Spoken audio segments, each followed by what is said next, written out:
hand and crack some jokes, keep it light, keep it entertaining, thoughtful, and creative. I tell people when I get up there that if a quarter of you don't walk out pissed off at me, I haven't done my job. So that's kind of my my modus operandi in these things. Of course, being the trickster, you got to come up with some out-of-the-box thinking to make people scratch their heads a little. So basically you have to pull a few tricks. Oh, yeah. If you don't pull the tricks, there's no fun. Well, remember when I tried to tell one of my jokes to Kevin Randall, he wasn't amused in one of my first appearances here at the Paracast as a host. I asked, have you heard about the new Dream Team, the Roswell Dream Team? I don't remember this. Maybe it's out of sight, out of mind. Yeah, would you tell me more? I can't Randall it. It's full of Schmidt. The sounds of silence, ladies and gentlemen.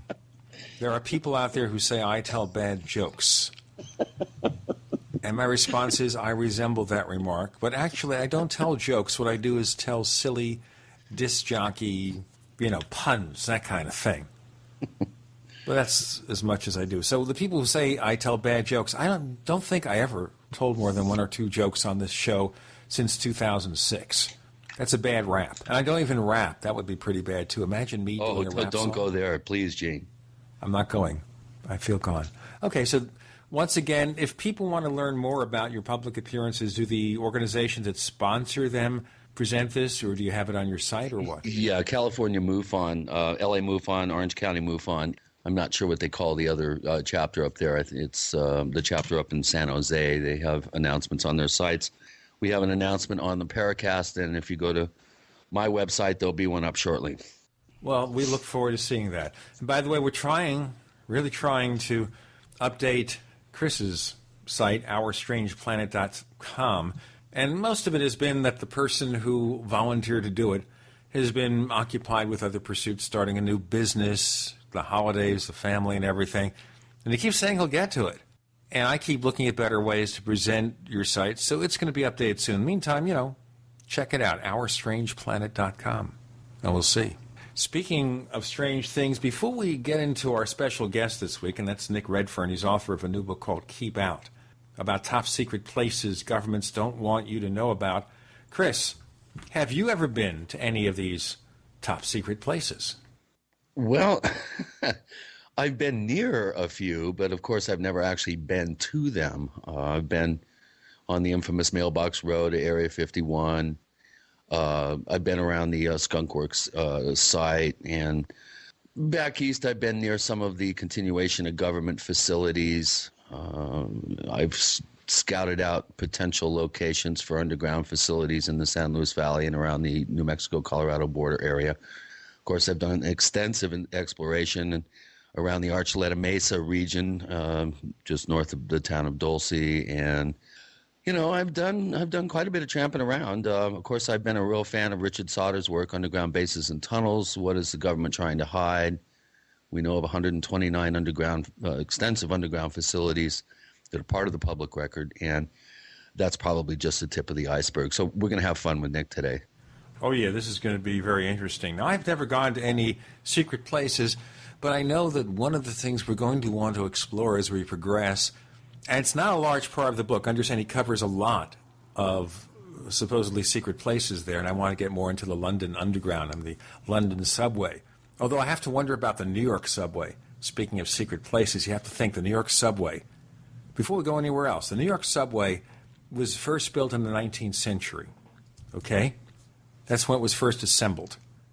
And you have to think with all those snaking tunnels, and it's one of the largest subway systems in the world, what lurks down there? You see all the horror movies about strange creatures and things lurking in the subways. There's a whole kind of a subculture that lives in the New York subways. There's a lot of homeless people that have turned abandoned, let's say, spurs that have been closed off by the MTA. They've turned them into kind of squatters locations and people actually live down there. You have to think also it's a pretty filthy place. Yeah. Yeah. All the vermin, all that stuff that's going on down there. I'm not thinking about snakes and strange creatures. but you have to wonder what can fester there. And later on, we're going to ask Nick about London and the London subways. I've never taken them. The other subways I've taken, well, Chicago, which are kind of similar to New York. Also BART, which is the Bay Area Transit System, which is in San Francisco and around San Francisco. But that's pretty new. So there's not enough years for strange creatures and filth to fester there. Give it time, Gene. It always gets there. You always have to wonder, though. You get the impression when you're writing those things that, there's a cleanliness issue that isn't being dealt with. It's kind of left kind of the second shrift. And I know there are a lot of dedicated people who work for these transit systems. In fact, my late father worked on the New York City transit system, mostly on the surface transit, which is the buses. But you always felt, that you were treated as if, well, you have to ride a subway. Why can't you have a car? Of course, in New York, it's not like that. In New York, of course, lots of people take public transportation. But you get to a lot of other places, sometimes it's the second shrift. It's the second choice. It's the one for people who don't have cars. And you wonder if you don't have enough traffic, strange things might happen. Weird things that might be happening below the surface of the planet. Not necessarily Diros and Tiros. Okay? Yeah. Not necessarily caves or the vast cave systems, but lots of stuff going on. The book from Nick Redfern is called Keep Out. And he's coming up next with Gene and Chris. You're in the Paracast.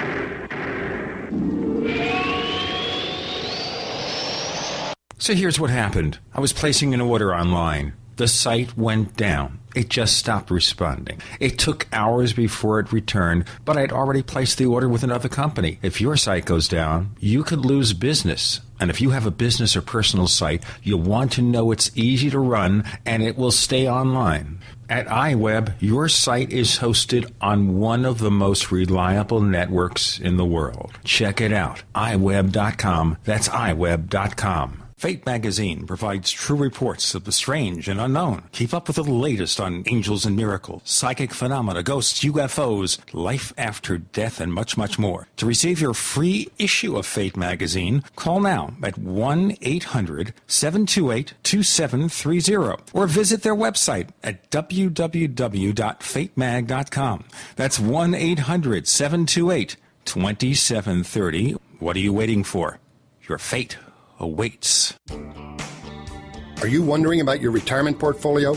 Are you confident that the financial advisor is experienced enough to combat climbing interest rates, taxes, and inflation? Stop guessing and go to the expert, Robert Chapman of the International Forecaster. When you subscribe to the International Forecaster, you get Robert Chapman's 45 years of experience and concise investment recommendations. Who needs sugar-coated excuses when you can get the cold hard facts and proven investment leads you can't get anywhere else? For a free introductory copy to Robert Chapman's International Forecaster, subscribe now at theinternationalforecaster.com or call 877-479-8178. Experience the difference. When you subscribe, you can email Robert Chapman directly to obtain investment advice tailored just for you. Don't wait another minute. Subscribe today at theinternationalforecaster.com or call 877-479-8178. That's 877-479-8178. Sure, there are winter specials, and then there are super winter specials at herbalhealer.com. Battle through this cold and flu season with powerful, natural, and safe flu fighters like elderberry power, origicillin, olive leaf capsules, grapefruit seed extract, and Respir 8, all specially priced during the winter sale at herbalhealer.com. Don't forget vitamin D3 this winter. Right now, herbalhealer.com has 120 soft gels, 1,000 IUs, sale priced at only $9. We also have a super winter special on 6 homeopathic liquid detoxes: whole body detox, liver detox, kidney detox, lymph detox, brain detox, and lung detox. All liquid detoxes, regularly $26.95, are now just $20. herbalhealer.com. As always, new customers get a free 128-page catalog with your order. Log on now and save big when you hit the winter specials at herbalhealer.com. Healing the world with nature, one person at a time, since 1988. If you don't want to be unprepared, beprepared.com. BePrepared.com is the official site of Emergency Essentials, the 24-year leader in emergency preparedness. Why do they lead? Because of best value, best selection, and their low price guarantee. Take advantage of BePrepared.com's inventory reduction sale going on right now. Save up to 43% on food storage and emergency supplies. Up to 43%. For example, be prepared with freeze-dried peaches and strawberries, freeze-dried roast beef, 182-piece first aid kits, 9-meal MRE kits, a waterproof multifunction emergency LED flashlight for only $3.99, and much more. BePrepared.com while supplies last. But hurry, sale ends when inventory's gone. Call 800-999-1863. That's 800-999-1863. Or online at BePrepared.com. BePrepared.com. Best value, best selection, and low price guarantee. The choice is clear. Be unprepared or BePrepared.com. We'd like to hear from you. If you have a comment or question about the Paracast, send it to news@theparacast.com. That's news@theparacast.com. And if you'd like to catch up on past episodes, we have hundreds of shows for you to download, direct from theparacast.com. That's theparacast.com. Or check us out at iTunes. This is the Redfern abode. Is this in the underground in London? Well, kind of, semi. What does kind of semi mean? You mean you're half there and half not? It means I'm ethereal. Oh, boy. We have the ethereal Nick Redfern with Gene and Chris in the Paracast. Welcome back. Hey, guys, how's it going? Oh, it's going nicely. We're starting off the new year with you. And the question I have is it true that we bring you on just for the laughter? That great laugh. Well, I forgot about that, actually. But, yeah, I guess I can do a few of those throughout the show. Yeah. I guess I can do a few of those throughout the show. So. Okay, we'll give you a chance. Okay, the book is called Keep Out. Now, what inspired you to seek the places around the world that governments don't want you to visit? There's a couple of things, really. I mean, one of the things I would sort of point out to people is that the book isn't a study of, like, secret locations per se or period. It's ones that specifically have a link to UFOs, paranormal, or supernatural. So in other words, you know, there are chapters on things like Area 51 and Hangar 18, but there aren't chapters on some vaults under the Pentagon or whatever. You know, I don't get involved in sort of political conspiracies, so it's just bases where people have made allegations about aliens and so forth. And with that said, I mean, one of the reasons why I sort of wanted to write the book is because, you know, everybody, when it comes to secret bases and UFOs, talks about Area 51. You know, that's the one that's become sort of ingrained in not just the UFO field, but popular culture as well. I guess within ufology, you know, its sort of little brother is Hangar 18, or the stories of Hangar 18 at Wright-Patterson Air Force Base. You know, there are actually all around the world a lot of secret installations, or off-limits installations is probably a better way of terming it, with links to UFOs, you know, military people coming forward. And I thought, well, you know, why not try, instead of just going over just Area 51, et cetera, why not bring forward some of these other stories about additional locations and facilities and, you know, demonstrate to people that the story of off-limits places with links to UFOs doesn't begin and end with Area 51. Okay, looking, though, at the Area 51 specifically, just for a short period of time, how then did this gain such attention as being the place to go for unusual goings-on? Well, I mean, although Area 51 as a location, if you like, you know, has been around for decades, you know, I mean, literally decades, the issue of its sort of relationship to UFOs in terms of its lifespan is actually sort of a relatively recent one. Area 51 is actually just sort of one of a number of areas on what's called the Nevada Test and Training Range in the state of Nevada, which actually extends to more than 4,500 square miles. So it's like a huge area. And Area 51, as I said, is just part of it. Back certainly in the 50s, we know that, you know, things like spy planes were tested from there, the U-2 and later on the Blackbird, the SR-71. Stealth technology was also experimented with and tested there.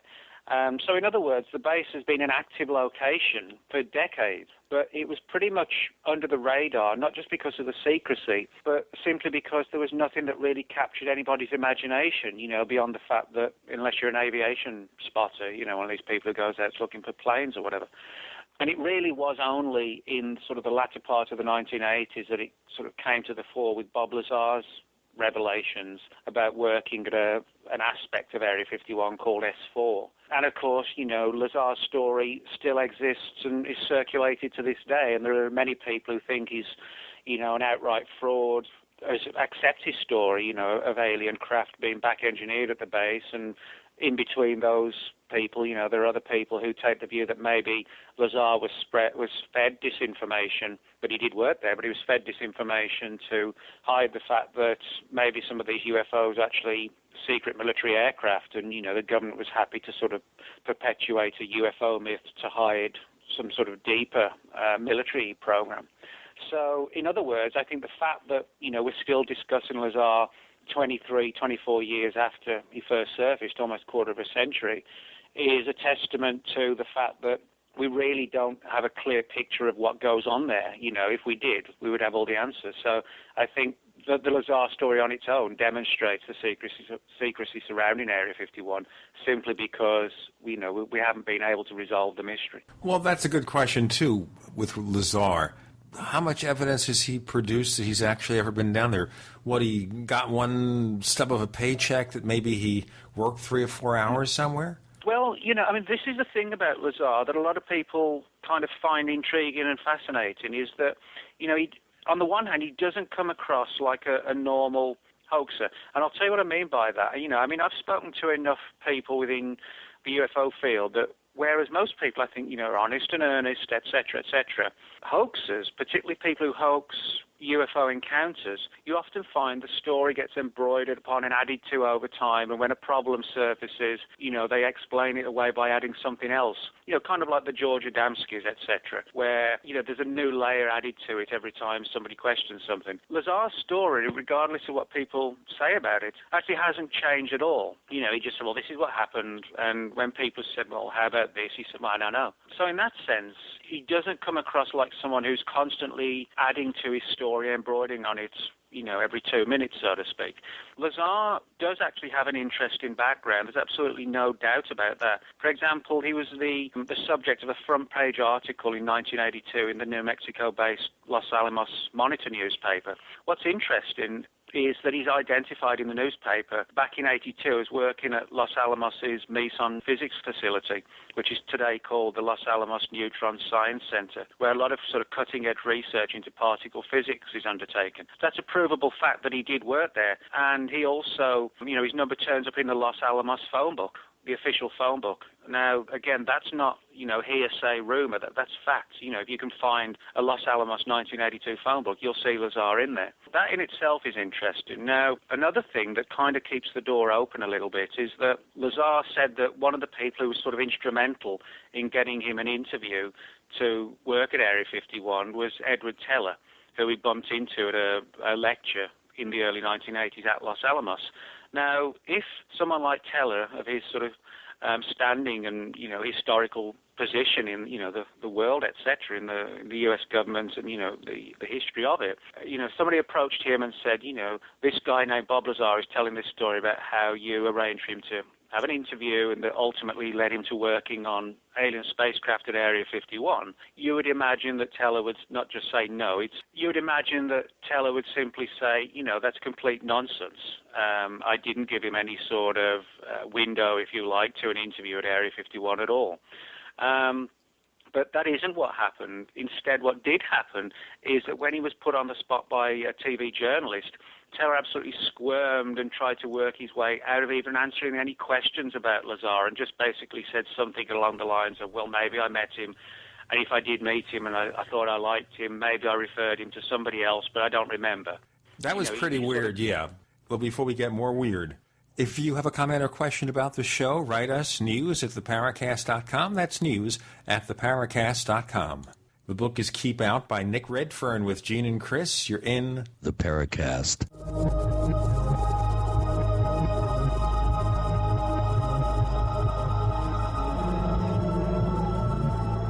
America's #1 source for independent talk radio for over a decade. We are the GCN Radio Network. When it comes to running a successful business, there are many things you have to get right. But one thing is often overlooked, and that's protecting the data that powers your business. Computers, servers, external hard drives, and even tape backups are vulnerable to failure. In the U.S. alone, over 140,000 hard drives fail each and every week. According to one study, only 7% of companies that lose their data centers for 10 days or more survive beyond the year. So I want to tell you about our friends at Mozy, the most trusted name in online backup. Give our friends at Mozy a call. They've been doing this for a long time and run the most secure, most trusted online backup service. Right now, you could save 15% by using the promo code PODCAST15. That's PODCAST15. Call 877-669-9776. That's 877-669-9776. Or visit mozypro.com. That's mozypro.com. Hi, I'm Mark Craighead, founder of Crossbreed Holsters. I designed our top-selling holster, the Super Tuck Deluxe, to solve the problems of being poked, pinched, and gouged while carrying concealed. The Super Tuck Deluxe is the most comfortable, most concealable holster on the market today. We offer a 2-week free trial and a lifetime warranty. Visit us at crossbreedholsters.com. Don't forget, crossbreedholsters.com. In a coming-apart world, you need something to keep it tied together. That something is Atwood Rope, the highest quality rope made in the USA, from exotic braids for military, rescue, arborists, shipyards, tow line, or boating. Quality rope at affordable prices you and your customers can depend on. Find a dealer or shop online at atwoodrope.net. Enter promo code RADIO to receive 100 feet of 550 paracord free with purchase. Atwood Rope, working to keep the world tied together. Fight back this cold and flu season with the world's best garlic extract, Ali C. Why Ali C? Because it helps your body fight viruses, bacteria, and fungi. Ali C has been scientifically proven in double-blind studies using low doses to greatly reduce the number, severity, and duration of common colds. Ali C contains 300 milligrams of stabilized allicin, the active ingredient in crushed garlic. Studies show Ali C is effective against MRSA, bacterial, fungal, and viral infections. One tablet of Ali C has the equivalent of 40 cloves of garlic.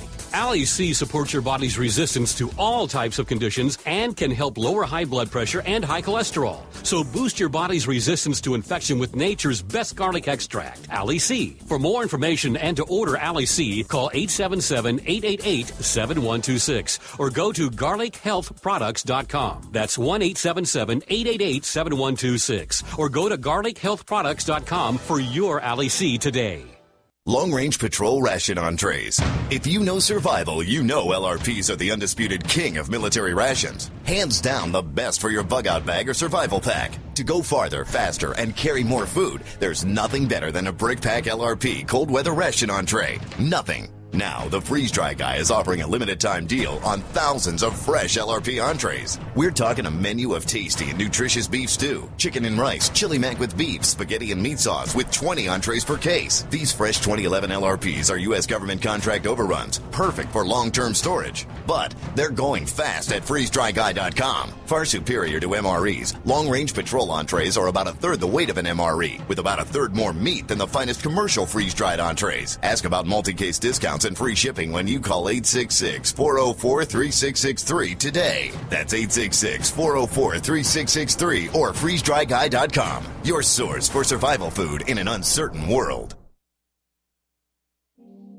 Hi, this is Don Ecker, and you are tuned in to the Paracast. Let me tell you what, you're going to hear stuff here that you probably won't hear anywhere else. Hear that, George Snorri? With Gene and Chris, you're in the Paracast talking to Nick Redfern. The book is called Keep Out. We're talking about Bob Lazar and Dr. Teller basically squirming his way out of it. And I remember the passage in the book. And I agree with you, that's kind of weird. Mm-hmm. Yeah, this is the thing about Lazar, is that everything about it is weird. There's nothing black and white. I mean, Stan Friedman made a famous statement. He said, this is just bunk, bunk, bunk. that was Stan's words on the matter. But on the other hand, people say, well, Lazar was this kind of alternative, unusual guy. He had a finger in a lot of different pies and he worked on sort of futuristic jet cars and all sorts of different things. Now, and whorehouse surveillance systems. Exactly. And, and rocket-powered cars. Rocket-powered cars, that's right. And, my view, and this is actually being brought up, is that if you have, if you're in charge of some sort of super secret program to back engineer crashed UFOs or recovered UFOs or donated UFOs, who knows how they got there if they're there. But if you're working on that program and you want to maintain the secrecy, you don't get people in on the project who are some of the most famous people, in the scientific world who might possibly want to blow the whistle as a means to, give themselves a place in historical legend for the next, 2,000 years or whatever. What do you do instead? Well, maybe you hire maverick people who, on the one hand, are, like a lot of people, very brilliant but equally very alternative. And also you hire someone who maybe has a history and a background that if you need to discredit him, it can be easily done. Well, that's the thing about his background, which is very important. Claiming that he has certain levels of education, but it's kind of like the situation we ran into with Phil Imbrogno not too long ago, where you try to track down the person's educational credentials and you fall short. Yeah, can you be specific about this just so our listeners understand my context? Yeah, sure. I mean, a lot of research has been done, into not just Lazar's story, but precisely who Lazar is, and where he came from, etc. Now, we know several things without beyond any shadow of doubt. One, he was born in 1959 in Florida, and he attended the Los Angeles-based Pierce College in the 70s, where he took courses in electronics, and he spent some time employed with Fairchild, a company founded in 1959 by the co-inventor of the transistor, William Shockley. Now, Lazar claimed, and still continues to claim, that he received an MS in electronics from Caltech and an MS in physics from MIT. Now, those two latter points, that's never been proved. That's one of the big sort of sticky areas, if you like.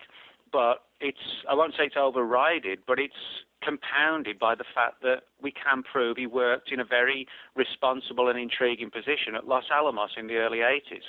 So, if he didn't get the MS, or the two MSs, one in electronics and one in physics, something opened the door for him to work at Los Alamos.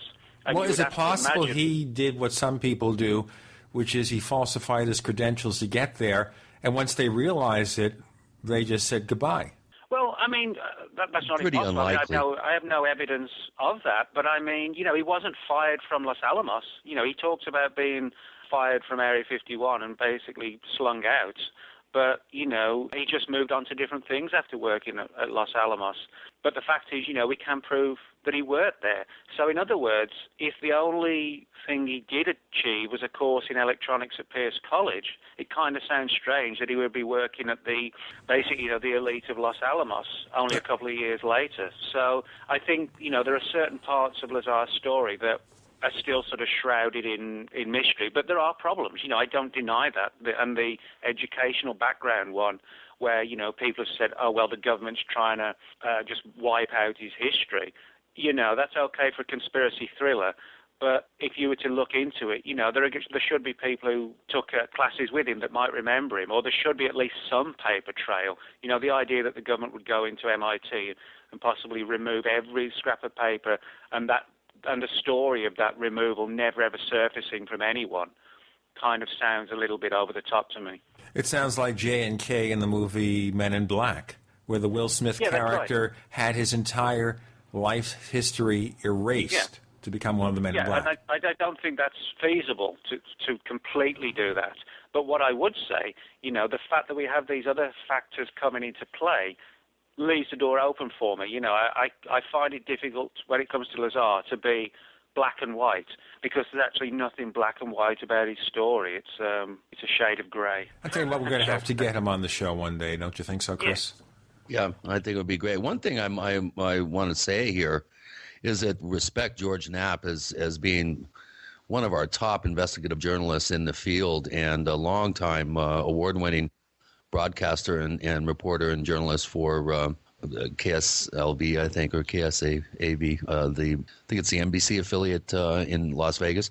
The very fact that George Knapp was the one that broke the Bob Lazar story, I think, carries a lot of weight in my book, because George, I know, dots his I's and crosses his T's, and if he was convinced that Lazar's story was real and was willing to come out and expose this story, then I think there was enough there to at least prove to Knapp that Lazar was legitimate. Yeah, I think Lazar was legitimate in the sense that for a period of time he was out there. I do actually believe that. Now, the big question is, the nature of what he actually saw.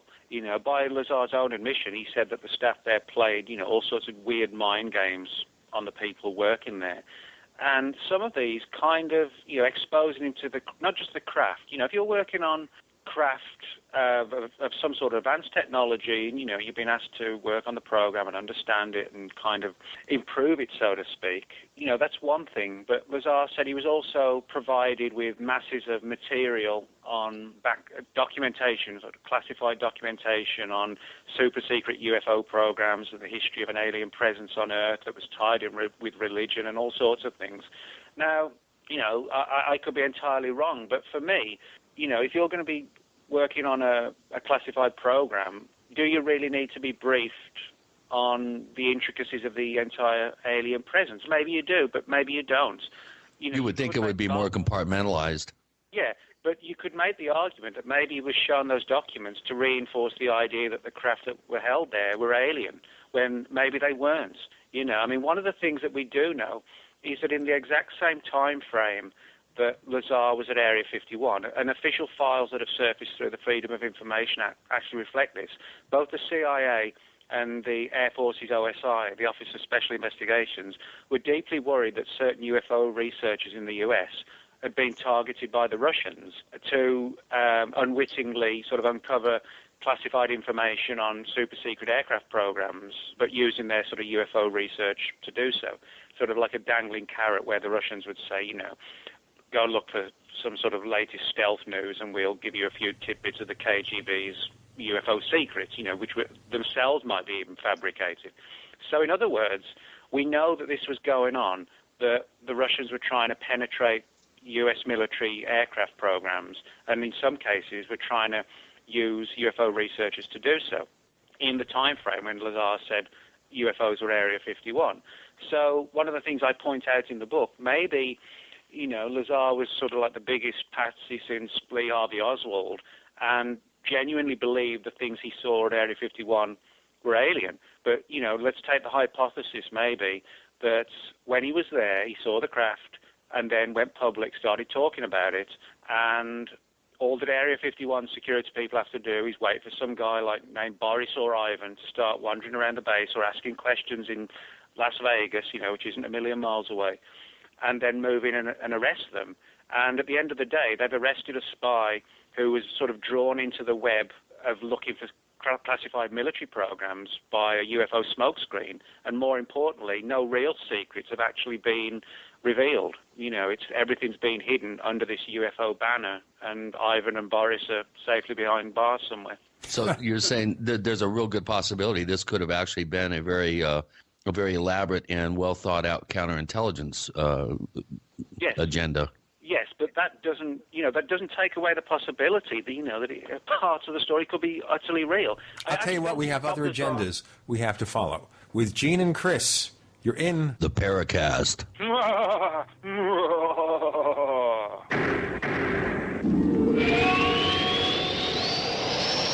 Are you tired of searching for great talk radio? Something more important. Search no more. We are the GCN Radio Network.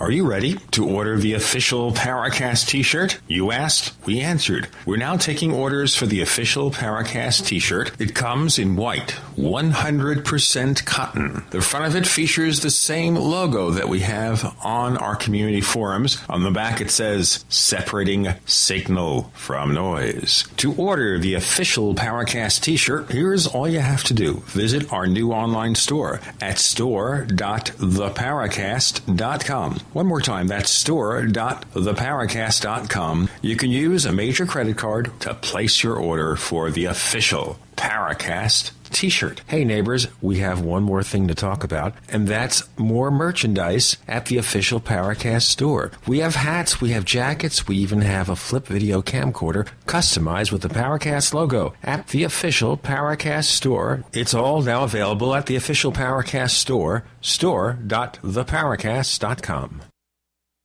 Listeners, it's Jason Lewis, and now that the holidays have come and gone, it's time to get serious about our New Year's resolutions. For 2012, resolve to protect your most valuable asset, your family. Daily, we hear about all the crazy stuff happening around the world, unemployment, food shortages, natural disasters, just to name a few. For my preparation, I recommend WiseFoodStorage.com. WiseFoodStorage.com offers delicious ready-made meals like cheesy lasagna and savory stroganoff that are packaged for freshness in individual metal Mylar pouches and carry a 25-year shelf life. Visit WiseFoodStorage.com today to request a free entree sample. And for a limited time, enter the promo code LEWIS to get no-cost shipping on any order. That's WiseFoodStorage.com or call 855-FOODWISE. That's 855-366-3947 and enter promo code LEWIS for a free sample and free shipping on any order. Peace of mind, the greatest gift you can give to the ones you love.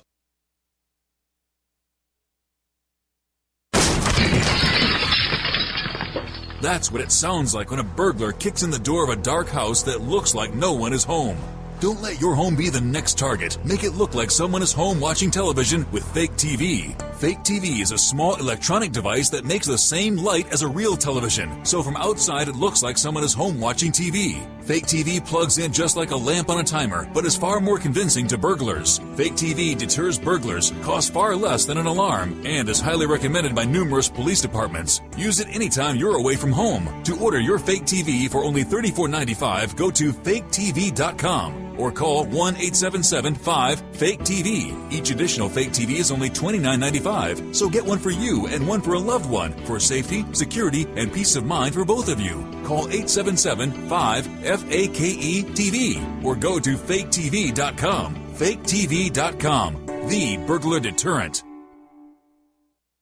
Ready to save while getting prepared? Then you're ready for the winter sale at 21stCenturyGoods.com. Take advantage of the incredible savings on all items at 21stCenturyGoods.com. Portable AM, FM, and shortwave radios from $19.95. American Red Cross emergency radios and Cato radios from $28.95. Solar lanterns from $22.95. Solar flashlights, 2 for $16.95. Hand crank LED hurricane lanterns and flashlights from $8.95. Be sure to check out the flexible solar panels to power your emergency and survival gear. Every order over $75 will receive a solar-powered flashlight absolutely free. So get prepared this winter by visiting 21stCenturyGoods.com. Spelled the number 2, the number 1, ST, CenturyGoods.com. 21stCenturyGoods.com or call 866-999-8422. That's 866-999-8422. 21stCenturyGoods.com. Power up your survival.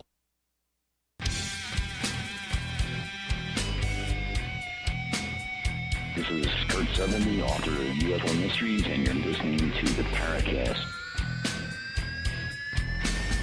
I guess that wasn't too bad. It's the first time I've practiced it since I was last on the show. So I don't actually sit at home doing that every 10 minutes.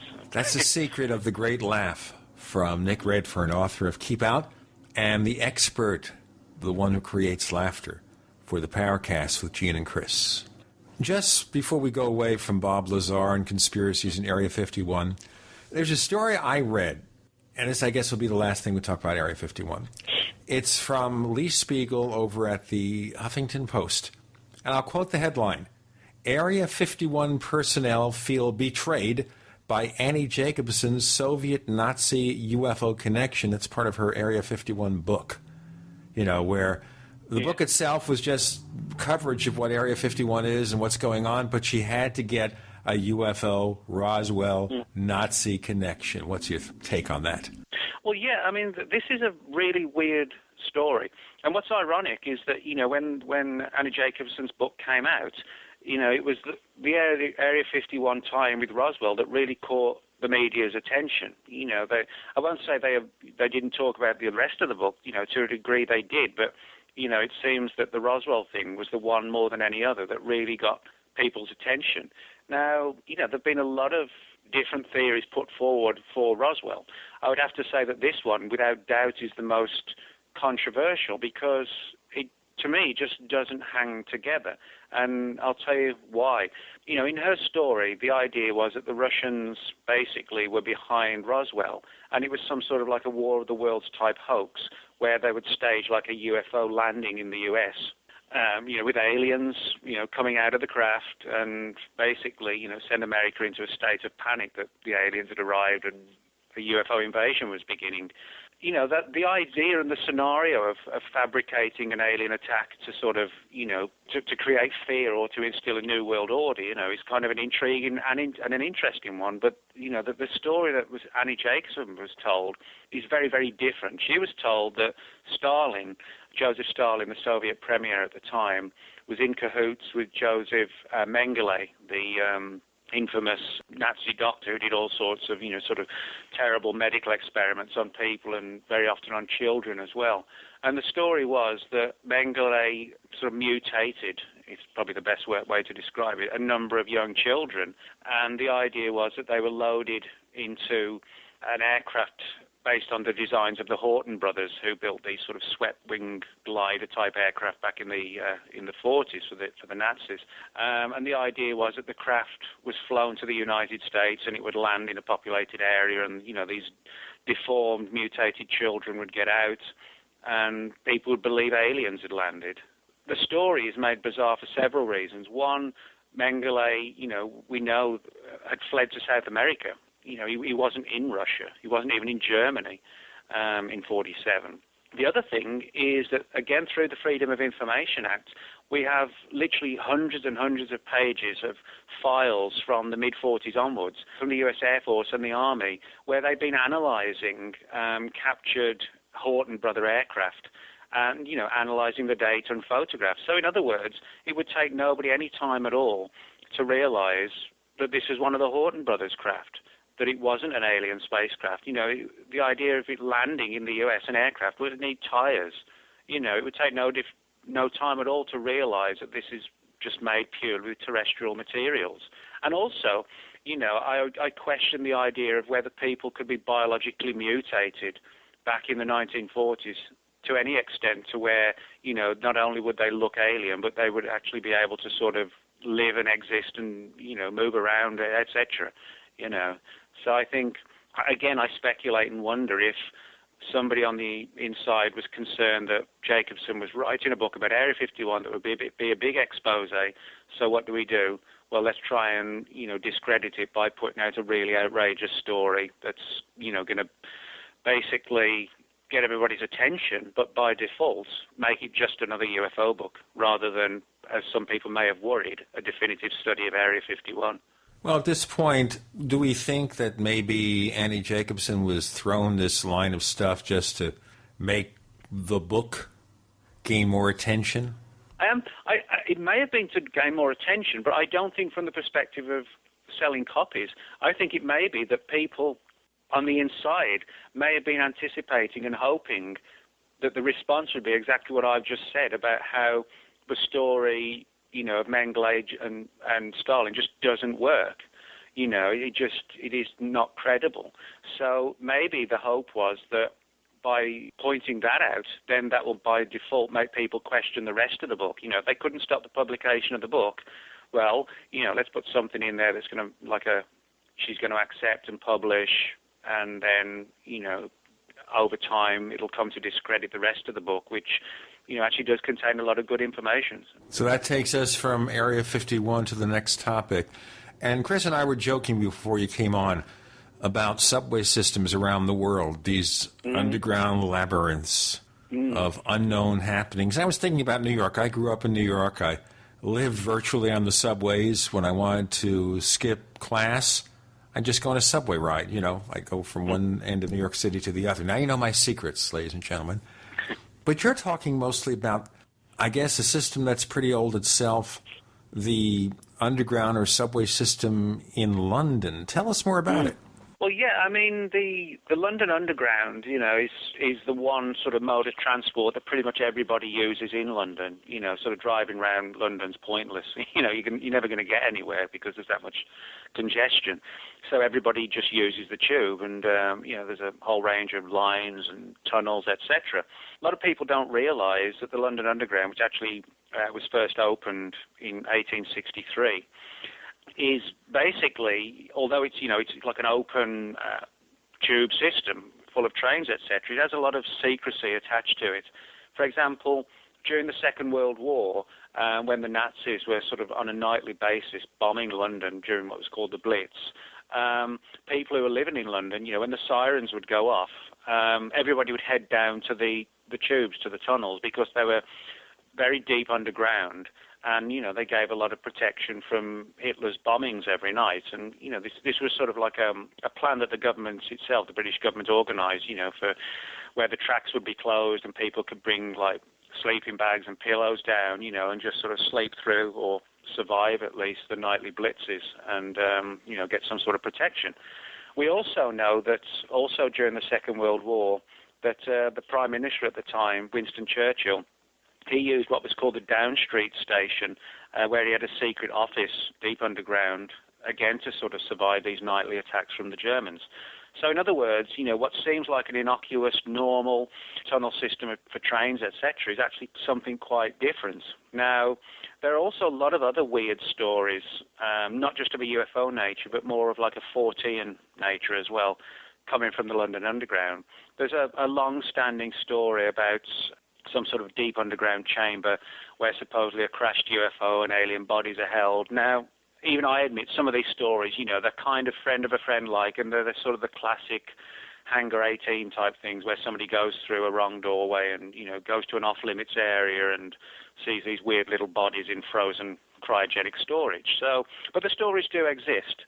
There are even weirder ones than that where people have said that, they saw sort of spectral, almost Bigfoot-type creatures deep in the tunnel, sort of spectrally coming through the old walls and things like this. And, it's difficult to sort of reconcile these stories. I write a lot about cryptozoology as well, and some of these stories fit more into that category than ufology or anything conspiratorial. So do we assume like a place like the London Underground has dimensional portals, perhaps? Well, that's getting into sort of another realm. But, when you've got sort of 4 or 5 different issues all focused on this one location, you do sort of have to question whether or not there's something more significant about it. People talk about sort of portals and doorways and, different parts of the world. It's difficult to know. London's an ancient city. It's founding fathers sort of go back, to the Roman times even.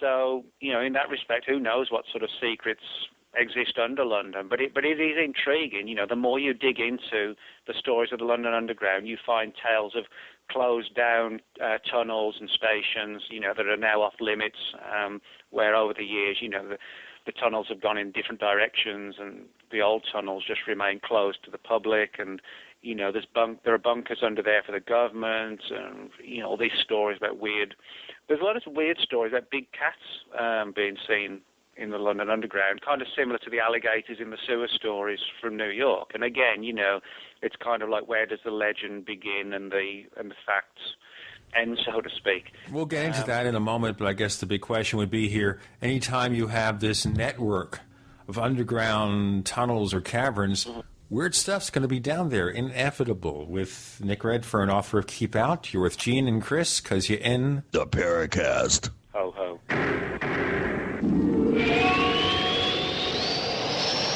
The GCN Radio Network, providing the world with hard-hitting talk radio. GCN. Great talk radio starts here. Hi, Ted Anderson announcing a great way to listen to radio on the telephone. By calling 760-569-7700, you'll be hearing GCNlive.com programs in seconds. Come to GCNlive.com, find your favorite host's dedicated phone number, and hear them 24/7. You heard me right. Every show has a dedicated phone number. Stop by GCNlive.com and bookmark their number today. And again, that's 760-569-7700. We the people grow cotton, weave fabric, engrave ink, embed strips and fibers to protect from counterfeit, then carting to a private bank, having it lent back at interest, forcing taxes to service debt. This capitalism, or was Jefferson correct when stating a central bank issuing the public currency is a greater menace to the liberties of the people than a standing army? Ted Anderson, I'm placing a free silver dollar in a book that explains our monetary system. Call for your copy, 800-686-2237. It's time to understand the system. Call 800-686-2237. That's 800-686-2237.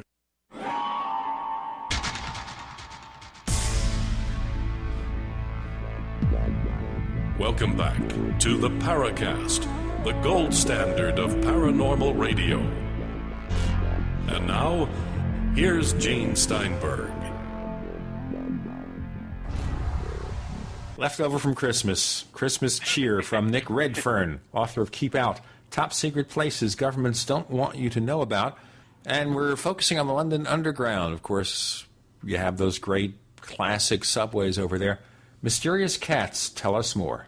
Well, yeah, I mean, one of the people I interviewed for the book was a woman who, back in the 1950s, late one night, was standing on one of the platforms.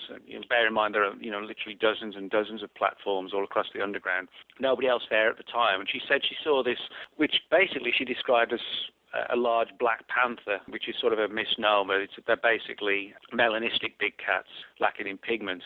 There actually isn't a creature called a black panther. It's just like a popular culture term. But anyway, she saw this large black cat, which she said was sort of prowling along the tracks, and basically gave the sort of this weirdly intent glare, as if it was almost sort of boring into a soul. It's a very, very strange experience, almost like a paranormal experience than just seeing, an exotic large cat that had escaped from a zoo or something like that.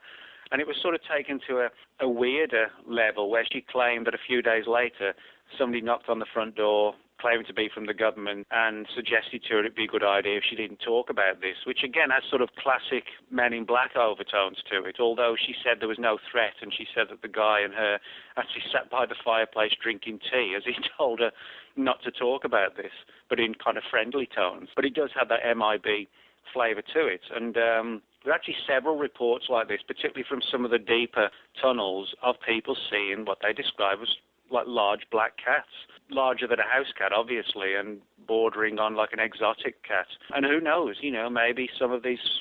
Britain has a lot of reports every year of large black cats on the loose. Who knows, maybe deep in some of the lower levels, some of these animals have bred and thrived and, are surviving on whatever's down there, whether it's sort of discarded burgers or the occasional hobo, who knows. Well, it's very interesting here. When you get a place like that, underground, not access to every nook and cranny, isn't it basically part of the problem that you're going to have strange animals and stuff like that? They're just going to get down there and find it comfortable? Well, yeah, I think that's very true. And I think, the important thing to note is that, the London Underground affords a lot of cover, protection, darkness, safety for any sort of predator that might want to live there. But more importantly, because there are a lot of people down there, as I said, there's food being thrown around all over the place. People are just dumping a bit of a burger on the tracks or whatever, or just dropping something. So, in other words, you've got a safe haven with a lot of protection, a lot of winding tunnels where the average person can't go, a lot of the old closed down ones. So it would be the ideal place for like wild animals that really, number one, want the cover and the darkness and the safety, but number two, arguably need a human presence, which they can sort of live off all the rich pickings that we dump, so to speak. Let's look at some other strange places here, because there are so many, and the book covers a whole host of them. And I guess the best thing to do is also look at that other famous underground place that we all talk about. Oh, I don't know how much we've talked about it here on the Paracast. Dulce, New Mexico. What's the background? Well, yeah, the Dulce story is without doubt, one of the most controversial, probably in many respects even more controversial than the story of Area 51. Most of the installations, almost exclusively all the installations I talk about in the book, are at least under the control of the government.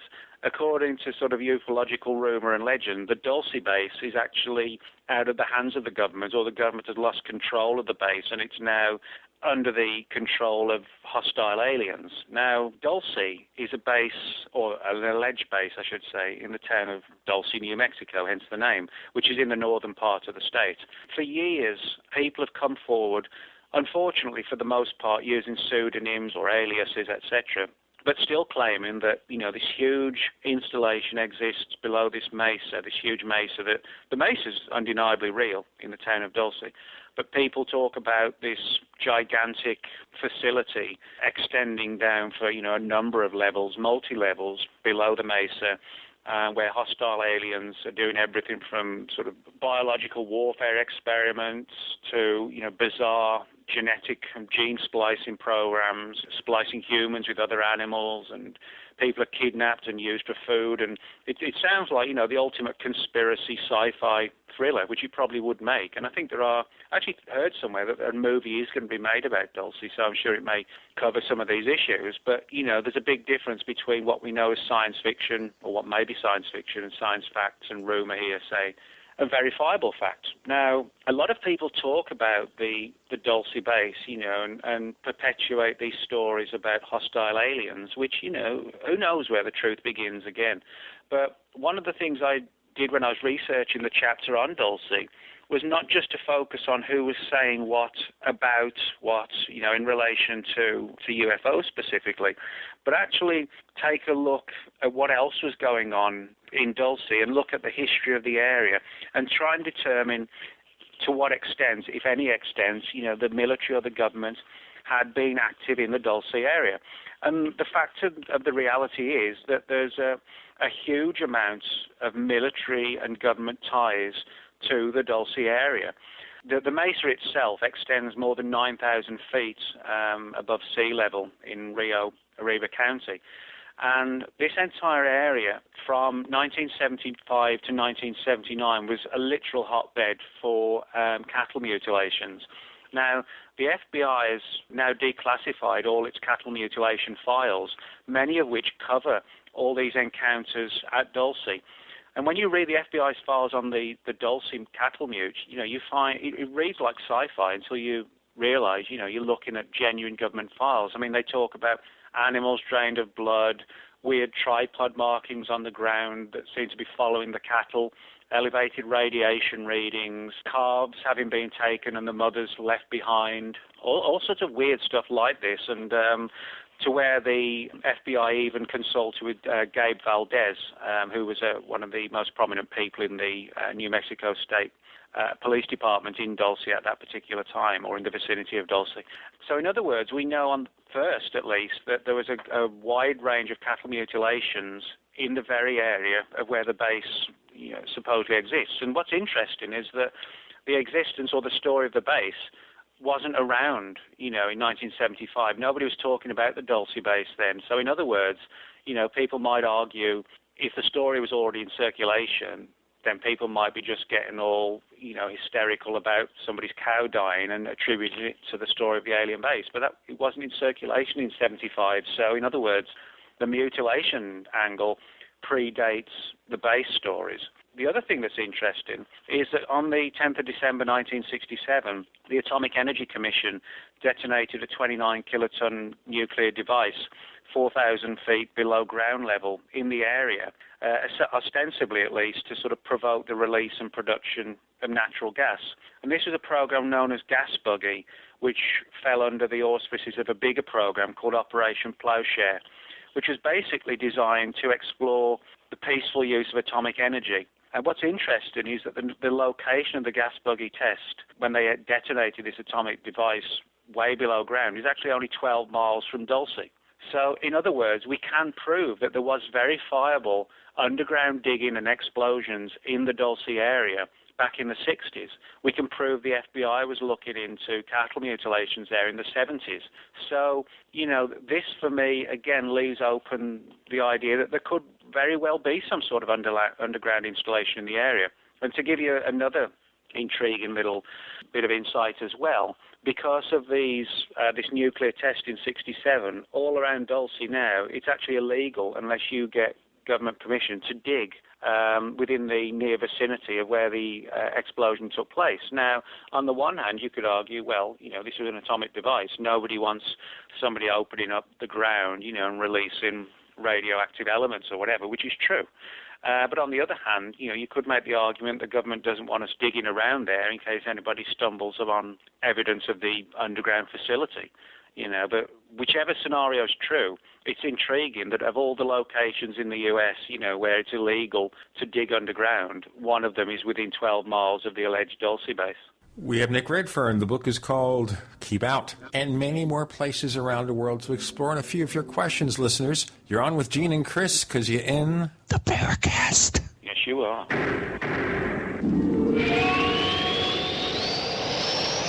So here's what happened. I was placing an order online. The site went down. It just stopped responding. It took hours before it returned, but I'd already placed the order with another company. If your site goes down, you could lose business. And if you have a business or personal site, you'll want to know it's easy to run and it will stay online.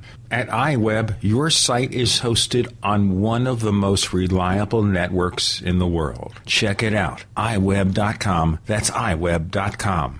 For 58 years, Fate has provided true reports of the strange and unknown. Fate brings you the latest in all aspects of the paranormal, like angels and miracles, psychic phenomena, ghosts, UFOs, and much, much more. To receive your complimentary Fate magazine, call now at 1-800-728-2730 or visit their website at www.fatemag.com. That's 1-800-728-2730. What are you waiting for? Your fate awaits.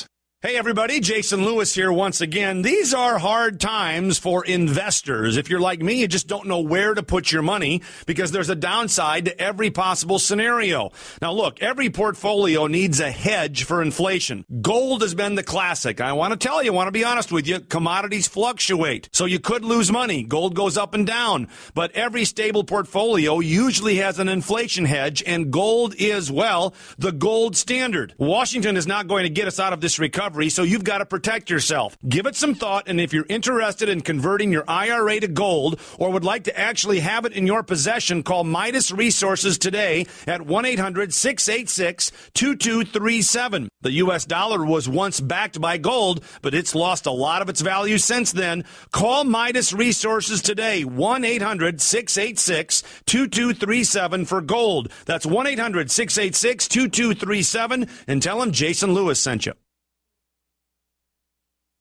Listeners, it's Jason Lewis, and now that the holidays have come and gone, it's time to get serious about our New Year's resolutions. For 2012, resolve to protect your most valuable asset, your family. Daily, we hear about all the crazy stuff happening around the world, unemployment, food shortages, natural disasters, just to name a few. For my preparation, I recommend WiseFoodStorage.com. WiseFoodStorage.com offers delicious ready-made meals like cheesy lasagna and savory stroganoff that are packaged for freshness in individual metal Mylar pouches and carry a 25-year shelf life. Visit WiseFoodStorage.com today to request a free entree sample. And for a limited time, enter the promo code LEWIS to get no-cost shipping on any order. That's WiseFoodStorage.com or call 855-FOODWISE. That's 855-366-3947 and enter promo code LEWIS for a free sample and free shipping on any order. Peace of mind, the greatest gift you can give to the ones you love.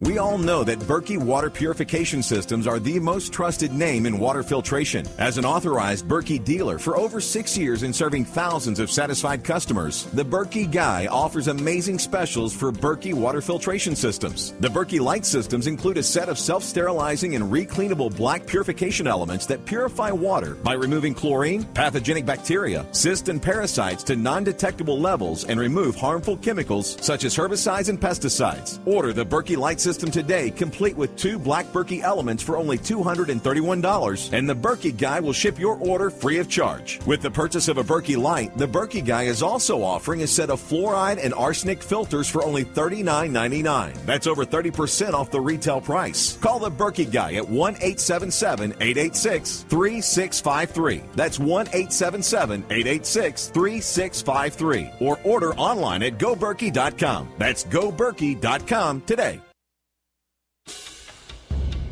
We'd like to hear from you. If you have a comment or question about the Paracast, send it to news@theparacast.com. That's news@theparacast.com. And if you'd like to catch up on past episodes, we have hundreds of shows for you to download, direct from theparacast.com. That's theparacast.com. Or check us out at iTunes. We have the inimitable Nick Redfern, author of Keep Out. Top secret places governments don't want you to know about. And there you go. Any more issues about Dulce before we jump away? Yeah, just a little bit. A couple of things, Nick. Speak to, of course, the whole Paul Benowitz scenario, which your good friend Greg Bishop did a great job covering in his book Project Beta, and also the more recent revelations from a gentleman who was on the Paracast, Anthony Sanchez, and his most recent addition to the Dulce thing. When it comes to Dulce, the story itself suggesting, there was some sort of, or there is some sort of underground base in the area, really didn't sort of kick off until the late 1970s, early 1980s. And what happened is that, we have to go back to a guy named Paul Benowitz. Paul Benowitz ran a company called the Thunder Corporation, which actually had its headquarters or its base of operations literally on just outside the base perimeter of Kirtland Air Force Base, New Mexico. Benowitz had an interest in UFOs, and he began to see a lot of activity occurring at Kirtland that he perceived as being linked with UFOs. For example, strange lights in the sky, strange aircraft performing all sorts of weird maneuvers, lights sort of seemingly beaming down from the sky. He began to develop this controversial theory at the same time that he was investigating a number of weird alien abduction stories in the area, a couple of which were actually linked with cattle mutilation events also. And over time, Benowitz, his scenario and his hypothesis grew and grew to the point where he came to believe that there was sort of a massive alien presence in the New Mexico area, and that certain people at Kirtland knew about this, and that there was maybe some sort of government-alien interaction, that the aliens were hostile and kidnapping people and performing all sorts of weird experiments upon them. The scenario grew and grew and grew. Now, a good friend of mine, Greg Bishop, wrote a book about this called Project Beta, and the book basically looks at the Benowitz story but suggests that possibly there may well have been some genuine UFO incidents involved, but Greg kind of takes the view that more along the lines of Benowitz having been sort of taken in and fooled by the military, who wanted to pummel him with UFO stories because they believed, or they were worried, that he was actually focusing his attention on classified military programs. In other words, Benowitz was looking for UFO data.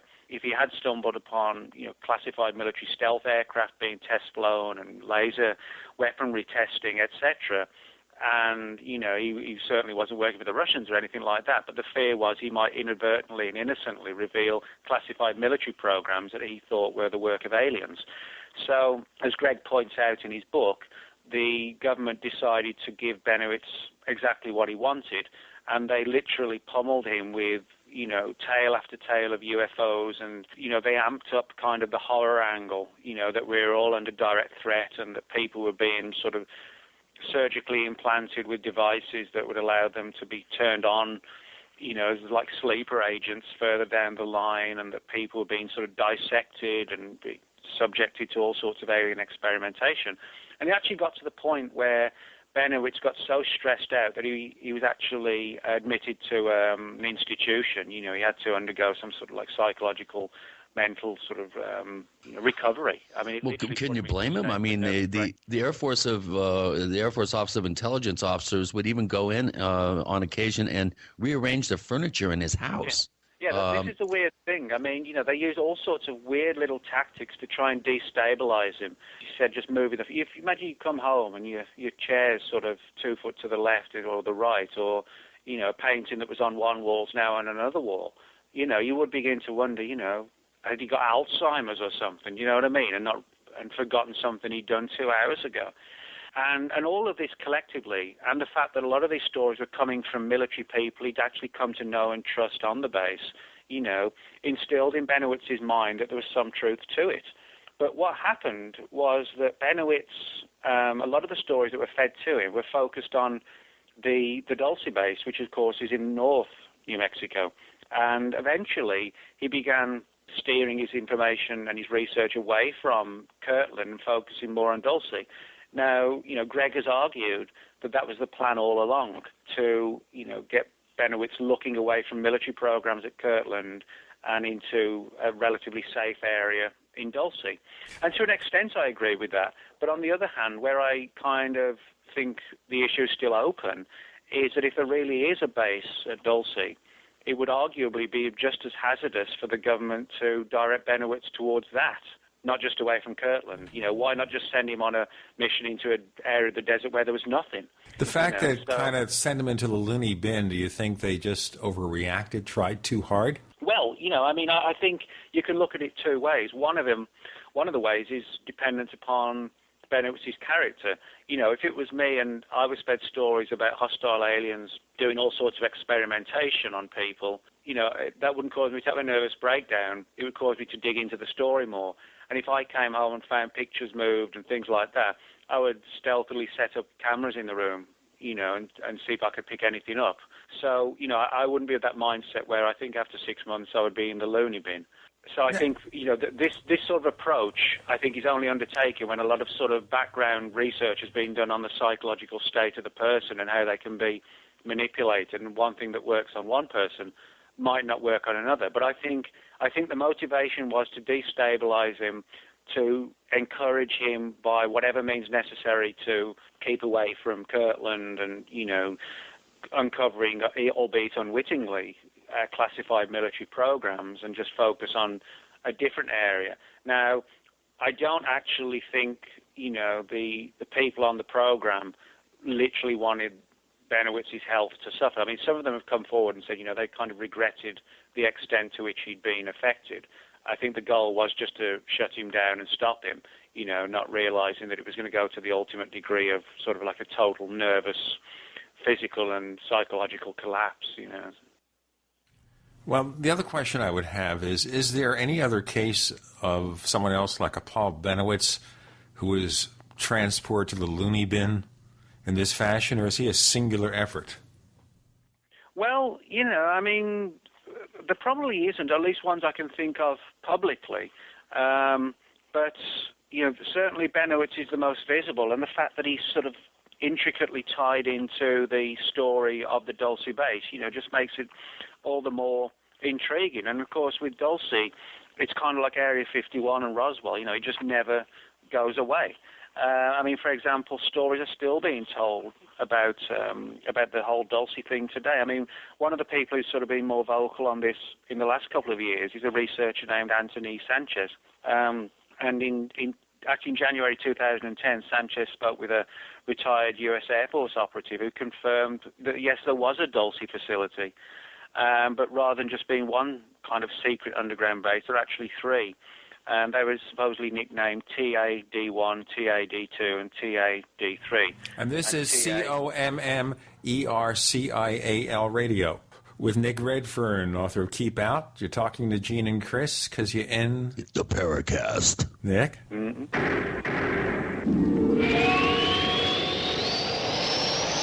America's #1 source for independent talk radio for over a decade. We are the GCN Radio Network. Ray Perkins, a reclusive veteran burned out from the Gulf War, lives tortured by relentless, perplexing nightmares. Nightmares of a horrific battle in deep space and of a mysterious woman suffering in agony for her devastated world. A woman not yet born, calling across centuries to him. Then, a coincidence leads him to his destiny, his chance to alter the universe. Attack of the Rockoids. The former fiction editor for Star Wars and Indiana Jones, Robert Simpson, writes, "The soul of the novel Attack of the Rockoids lies in its heart and passion for building a convincing tale of a love that spans the galaxy. A thrilling story. Attack of the Rockoids is available now. Read a sample chapter and get a special discount off of the cover price at our website, rockoids.com. That's ROCKOIDS.com. Attack of the Rockoids, a novel in the grand science fiction tradition." As we age, we lose both strength and muscle mass. Undamaged whey protein from grass-fed cows is nature's most powerful food to gain back lost muscle. Virtually all whey protein powders or drinks have been damaged during processing or are high in sugar. This damaged whey causes a significant loss in the ability of the body to build new muscle proteins. The high sugar content will stop all the benefits of your growth hormone from causing muscle repair. By giving your body easily absorbed, undamaged whey, free of added sugar, you may be able to gain back lost muscle and strength. One World Whey is truly undamaged whey protein powder free of added sugar. Both young and elderly are reporting increases in muscle strength and size without any additional exercise. Go to oneworldwhey.com, that's oneworldwhey.com, to read or hear some impressive testimonies to this effect. Or call 888-988-3325. That's 888-988-3325. Iodine protection packs from hempusa.org are now in stock for immediate delivery worldwide. Our iodine protection packs include microplant powder, green life kelp, red palm oil, and our clear roll-on iodine that will feed the body the iodine it needs. All iodine protection packs are in stock. Save you money and ship for free in all 50 states. Visit hempusa.org or call 908-691-2608 today. HempUSA.org has a revolutionary wonder food for detoxing the body and rebuilding the immune system. Microplant powder can help unclog arteries and soften heart valves while removing heavy metals, virus, fungus, bacteria, and parasites. Plus, it cleans and purifies the blood, lungs, stomach, and colon. Keep your body clean with microplant powder. Visit us at HempUSA.org or call 908-691-2608 today. If you owe the IRS money you can't pay, then listen carefully, because you already know that the problem won't go away by itself. You can get help today from the leading tax expert in the country, Dan Pilla. Hi, I'm Dan Pilla. The IRS isn't going to just forget about you. Right now, the IRS is hiring thousands of tax collectors to go after delinquent accounts just like yours. That's why you need to take action today, and I can help. I take a simple but proven approach to solving your tax debt problem. First, I stabilize collections so you don't have to worry about wage and bank levies. Next, I build a detailed plan to get your debt reduced to the fullest extent possible, sometimes even eliminated. Finally, I work with you every step of the way to get your problem solved once and for all. So call now for a free consultation.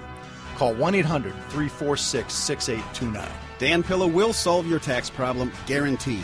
He's helped thousands of people, and he can help you too.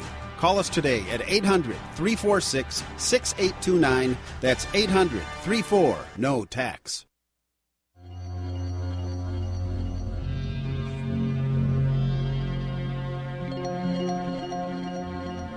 Hi, my name is Richard Dolan. You're listening to the Paracast.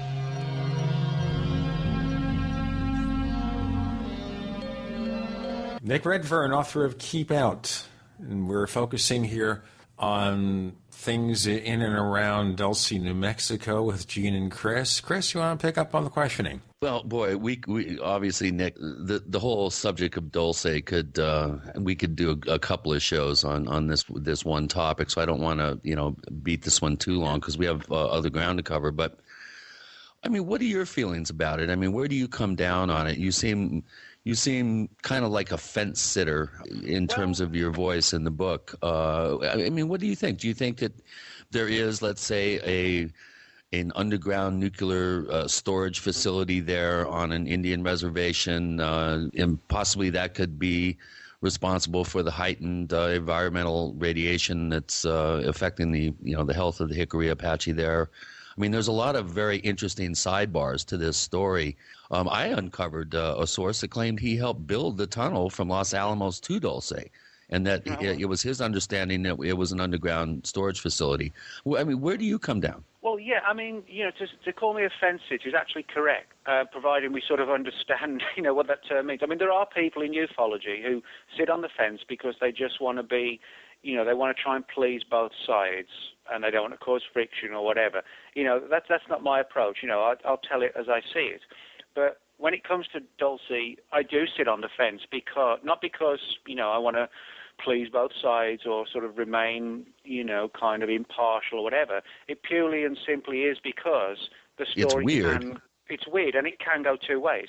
On the one hand, it sounds just like sci-fi to imagine there could be some sort of huge underground James Bond type villain base, in the heart of New Mexico where all these sort of unspeakable things are going on.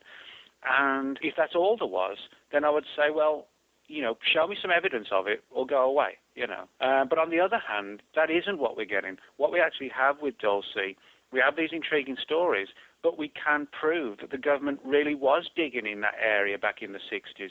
We can prove that the FBI was deeply worried about a whole spate of cattle mutilations in that very area in the 1970s.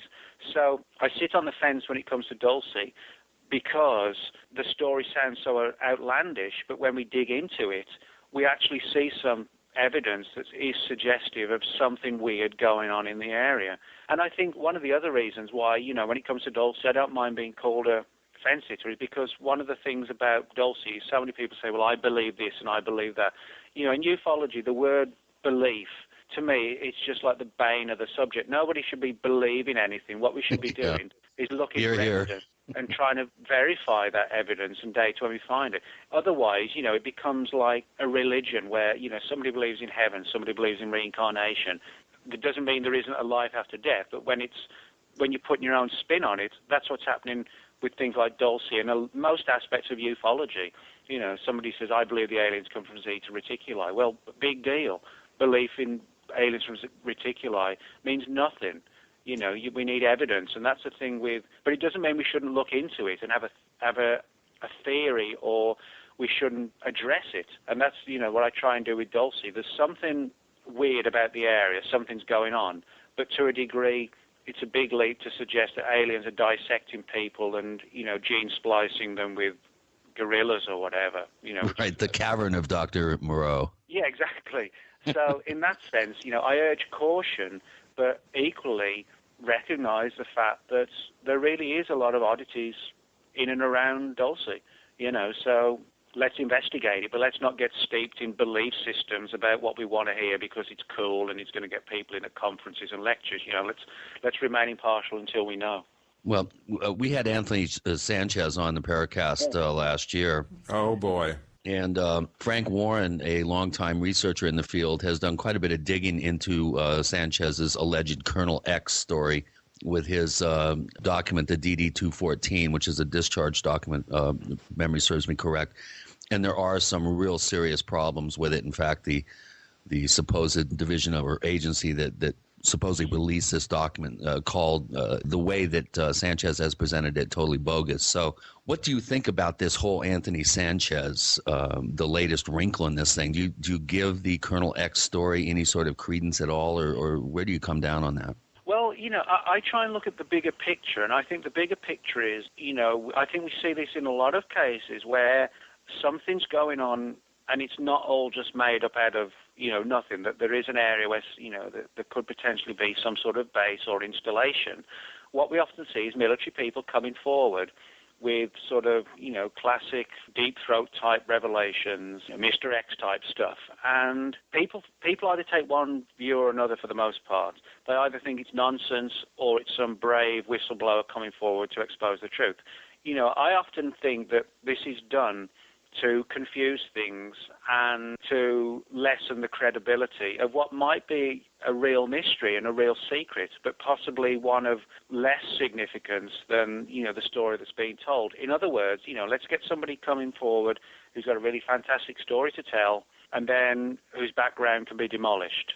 And then what happens, the rest of the deck of the cards falls down as well. And I think that's often the goal in these sort of Mr. X type stories or deep throat type, revelations, that it's, similar to the Annie Jacobson Area 51 scenario. Supply one.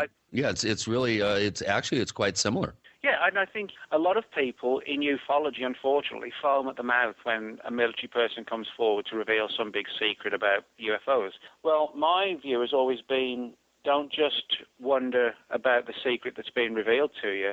Question, why is it being revealed to you? Why is this person coming forward to talk about this? And I think very often we can get a good indicator as to what's going on from the why of the story rather than the content of the story. Now, the question would be then, if we're being fed disinformation, the motivation, is it to hide some larger secret or just to experiment on people and see how they react just in case? Well, Well, I mean, it could be a combination of several things. That's the big problem with the UFO subject, is that it goes beyond just the issue of whether or not life exists elsewhere and it's visiting us. It also sort of impacts upon government secrecy, government disinformation, how secrets are kept, how lies are spread to hide something else. You really have to be a student of the way the government's mind works rather than just, wondering about sort of, aliens stealing our DNA or whatever. So I think, when it comes to stories like this, to a degree, it's to keep us away from something. To a second degree, it's to perpetuate fake stories that have us all running around like headless chickens. But the third thing is always remember it's obviously being done for a purpose. And if there's a purpose, there's still something worth looking for. And maybe, like Chris said, that, with his source who talked about, working on the construction of this base, but it was more like a storage area. Maybe something secret is being stored there that the government doesn't want to know about, but it can't keep people away, it can't hide the story. So what does it do? Well, it swamps the fairly down-to-earth story with accounts of crashed UFOs and aliens eating humans deep below the Archuleta Mesa. So if you make it wackier and wackier, people are going to disbelieve what's really going on there. You're pointing them in this direction, but that raises a larger issue. To what extent is military disinformation focusing us away from some real things and into UFOs? What percentage of UFOs or related activities such as abductions are simply government playing tricks? Well, my view is I think it's a bit of both. What I think, there's absolutely no doubt in my mind there's a genuine UFO phenomenon of unknown origins. Now, whether it's extraterrestrial, whether it's, in simple terms, interdimensional, which is actually a far more intricate area of research than rather than just calling it interdimensional. Who knows if it's something else, if it's tulpas, who knows what it is, but it exists. And I think the government knows this and doesn't want us to know what it knows. But equally, I think the government has realized over the years that this very real phenomenon can also be exploited by the government to cover up its own activities. And now we're going to cover up this, ladies and gentlemen. We have Nick Redfern, author of Keep Out, with Gene and Chris. You're in the Paracast.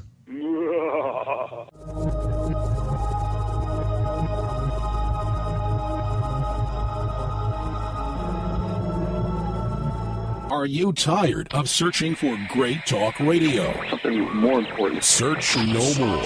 We are the GCN Radio Network. Graphic Converter is the image manipulation tool for the rest of us. It does not use any database. You get full control of all your files. Want to view the images of a folder? Drag it into Graphic Converter, and a powerful browser opens up to show your image files. You could use it for slideshows. You could use it to import images from digital cameras or from scanners. Need to do some image editing? You can do that too in Graphic Converter. Also print catalogs. Convert from so many formats I can't even list them. Download now to see if Graphic Converter is good for you, like 1.5 million other users. Guess what? You could save money when you buy Graphic Converter. Use the coupon code Night Owl. Use the coupon code Night Owl to get a special price for Graphic Converter. Go to lemkesoft.com. That's Lemke soft.com. Lemkesoft.com. Lemke soft.com. If you constantly feel run down and tired, your pH level might be low, and your body could be full of toxins. If what you drink is not at a pH level of 8 or higher, you are inviting bacteria and acid to thrive in your body. But there is something you can do. Simply add 10 drops of AlkaVision Plasma pH drops to your water to help your body rid itself of acidic waste, increase oxygen, and raise your pH balance to optimum levels. AlkaVision Plasma pH drops combine a unique formula of the most alkaline minerals in the world, alkalizing the water you drink, ridding your body of acidic waste and toxins, and helping you regain energy and vibrant health. And studies show viruses, bacteria, and toxins cannot survive in an alkaline, high pH environment. Order your bottle of AlkaVision Plasma pH drops at alkavision.com. That's ALKA vision.com. Or call 269-409-1776. 269-409-1776. Alkalize your body. Supercharge your health at alkavision.com today. Big Berkey water filters are in high demand. Storable foods are also in high demand. BigBerkeyWaterFilters.com has always kept our focus on the Berkey water filter products, but increasingly, our customers have been asking for storable foods. After months of research, BigBerkeyWaterFilters.com now offers great tasting, long-lasting, storable foods. These ready-to-eat meals are packed in airtight nitrogen pouches. All you do is just add water, and because they're sealed so well, they come with a 25-year shelf life. Combine our Berkey water filters, which are powerful enough to purify treated, untreated, or even stagnant pond water with our storable foods, and you have a winning combination. Remember, we offer free shipping on every order over $50, and GCN listeners receive 5% off all ceramic filter systems. Visit BigBerkeyWaterFilters.com or call 877-99-BERKEY. That's BigBerkeyWaterFilters.com or call 877-99-BERKEY today. That's the sound of your door being kicked in by an intruder with a single kick. That's the sound of the same door now protected by the Door Sentinel at MySafeDoor.com. Go to MySafeDoor.com right now and watch the amazing video. At MySafeDoor.com, you'll learn how to turn your home into a fortress with the Door Sentinel. 16 kicks later, and the Door Sentinel is still holding strong. MySafeDoor.com. That's MySafeDoor.com. Hi, this is Ted Anderson. Have you ever wondered why banks, stockbrokers, investment advisors won't talk about gold IRAs? They've been available since 1986, yet the financial industry won't recognize the value of gold for your retirement. Gold has outperformed paper investments, yet no word about IRAs. If you would like to have gold for your retirement, call 800-686-2237. Don't get left behind by rising inflation and low returns. Call 800-686-2237. Secure your future and call 1-800-686-2237.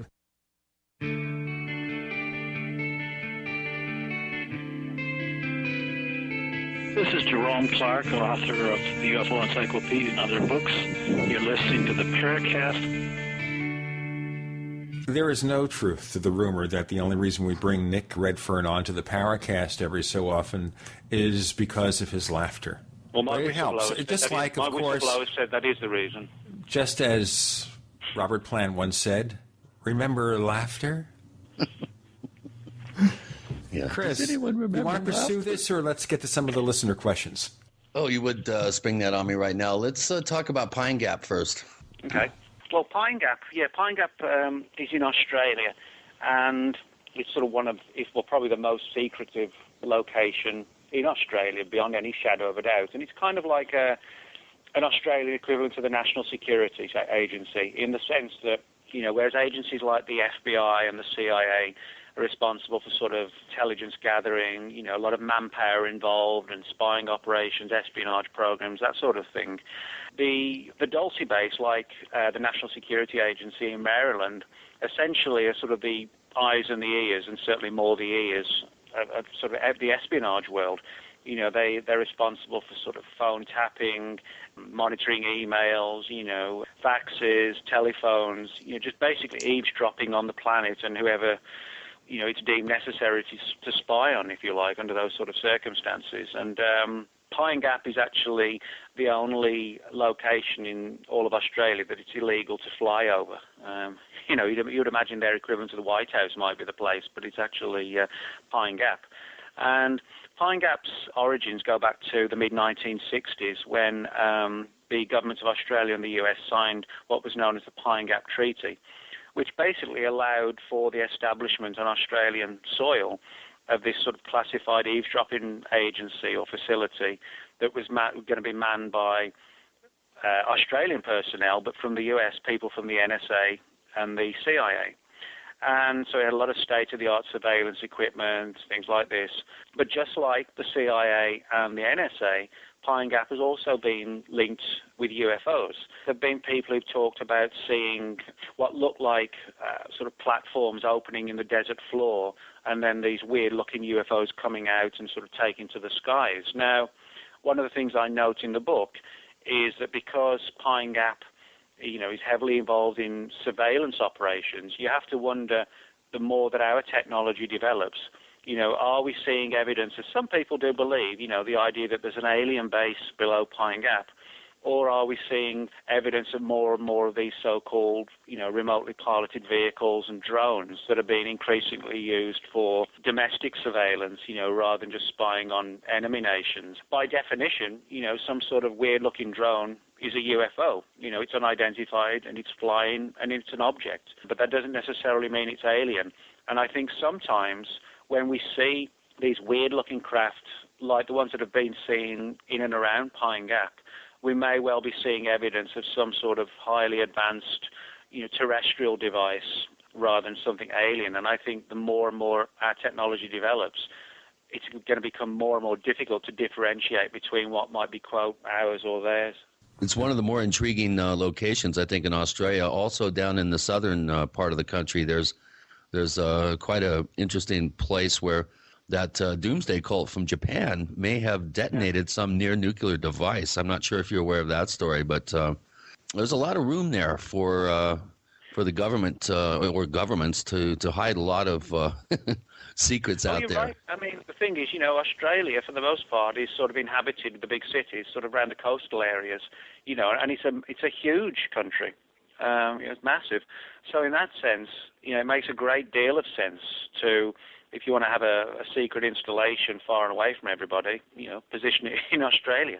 UFOs aside, there have been a lot of questions asked in Australia in the last few years about civil liberty issues, about Pine Gap being used to spy on, at a domestic level on everybody from people complaining about, the use of animals in farms, vegetarians and animal rights groups, right up to sort of some of the things you'd expect them to get involved in, like terrorist issues. But, in terms of UFOs, there is this sort of undercurrent of weird sightings in the area as well. Kind of like Area 51, a secret base where we know classified military operations are going on, but there's also a UFO connection.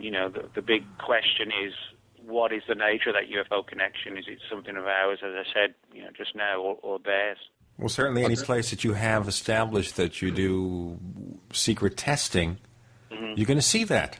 You're going to see if you're testing aircraft, what's going on. Of course, the way the military budget's being slashed, maybe they'll be developing fewer types of aircraft. Well, yeah, that could be the case. It's sort of difficult to know. But I think the problem for the UFO community and for the public is that when people see a weird-looking object in the sky, they immediately think UFO. Today's technology, if you see a circular-shaped thing flying around, there's no reason that has to be alien. There's none at all. The technology exists to fly and build these things. And I think, unfortunately, governments realize that the pop culture image of the flying saucer is so strong that it acts as a very good cover, an incredible cover even. And I think, this relates to why many of these bases have UFO stories attached to them. Don't get me wrong, there are a lot of highly unexplainable cases linked to official facilities, but in some of them I think we've got to point the finger at these corporations, etc., that are building these remote drones and things like that. Is that also part of the issue, too, that nowadays we put more stuff into the hands of the military-industrial complex, and, of course, they're not constrained by accountability. They're private companies, and if they're not being regulated in any way, they can just do what they want.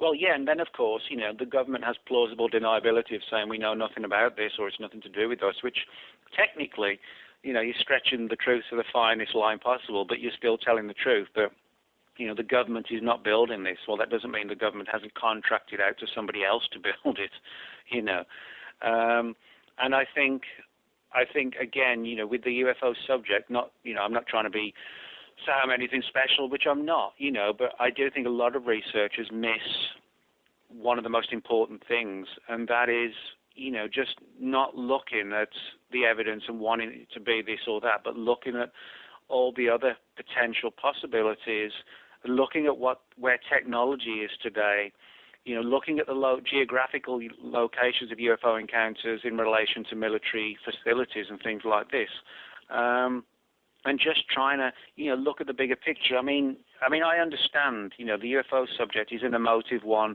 that provokes beliefs, and people want it to be this, and they want it to be exciting, and they want to go to conferences and hear X-Files-like tales, which is fine. But if you're going to be level-headed and grounded about it, you can't go running around like some headless chicken just spreading stories because they're fun and exciting. Well, maybe the UFO business is regarded by a lot of people as one huge reality show. I mean, the crazy housewives of Beverly Hills and the UFO researchers from Area 51. Is there a difference anymore? Well, to an extent. This is one of the issues I have with the media. The media are always quick to sort of paint the UFO research community or the paranormal research community as a whole, as a little bit odd. And when you look at most people in the field, I don't think, of course you can always find someone you can single out who's like, 55 years old, lives in his mom's basement and has got some obsession with some actress he's never going to meet. You know what I mean? The sort of the typical bumbling person who, fits that category. But for the most part, I think most people in the field are level-headed and grounded, and this idea that we're all a little bit off-kilter is more of a creation of the media because, it's an entertaining, from their perspective, way to portray us. But I don't think, we're sort of at that reality TV level where I think what lets the UFO research field down is that, the issue I've brought up before, belief. People want, regardless of what did or didn't happen at Roswell, I don't care what people say, everybody in ufology wants aliens to have crashed at Roswell because it would offer some vindication for the story and the bigger UFO mystery. But wanting it to be alien and believing it to be alien, there's a fine line between accepting that as fact and accepting it as what it is, a theory. And I think ufology's biggest failure is to get itself out of this belief-driven approach to the subject rather than a view that, well, something's going on, but let's just look at all the data and analyze it, study it, put it together, and try and come to some conclusion, not try and vindicate a particular theory. But that's not sexy enough, Nick. That's not sexy enough. No, we have to have E.T. It has to be something that's romantic. Oh, the aliens are going to come to Earth because we're so special. Well, we have a special Nick Redfern. The book is called Keep Out. You're with Gene and Chris. You're in the Paracast. Ho, ho, ho. And a bottle of, oh, forget it.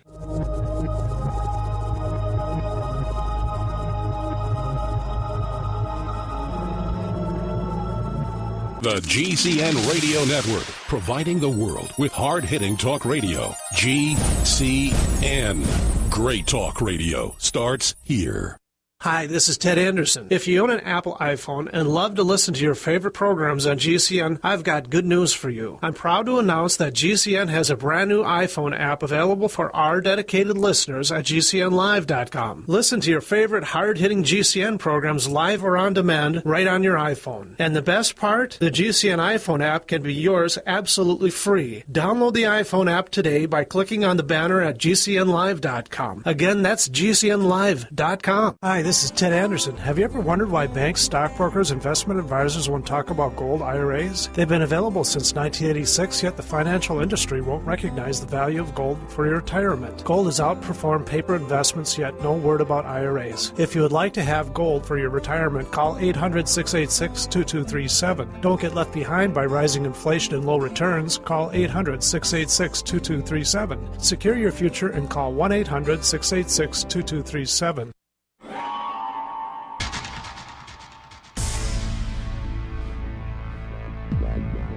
Welcome back to the Paracast, the gold standard of paranormal radio.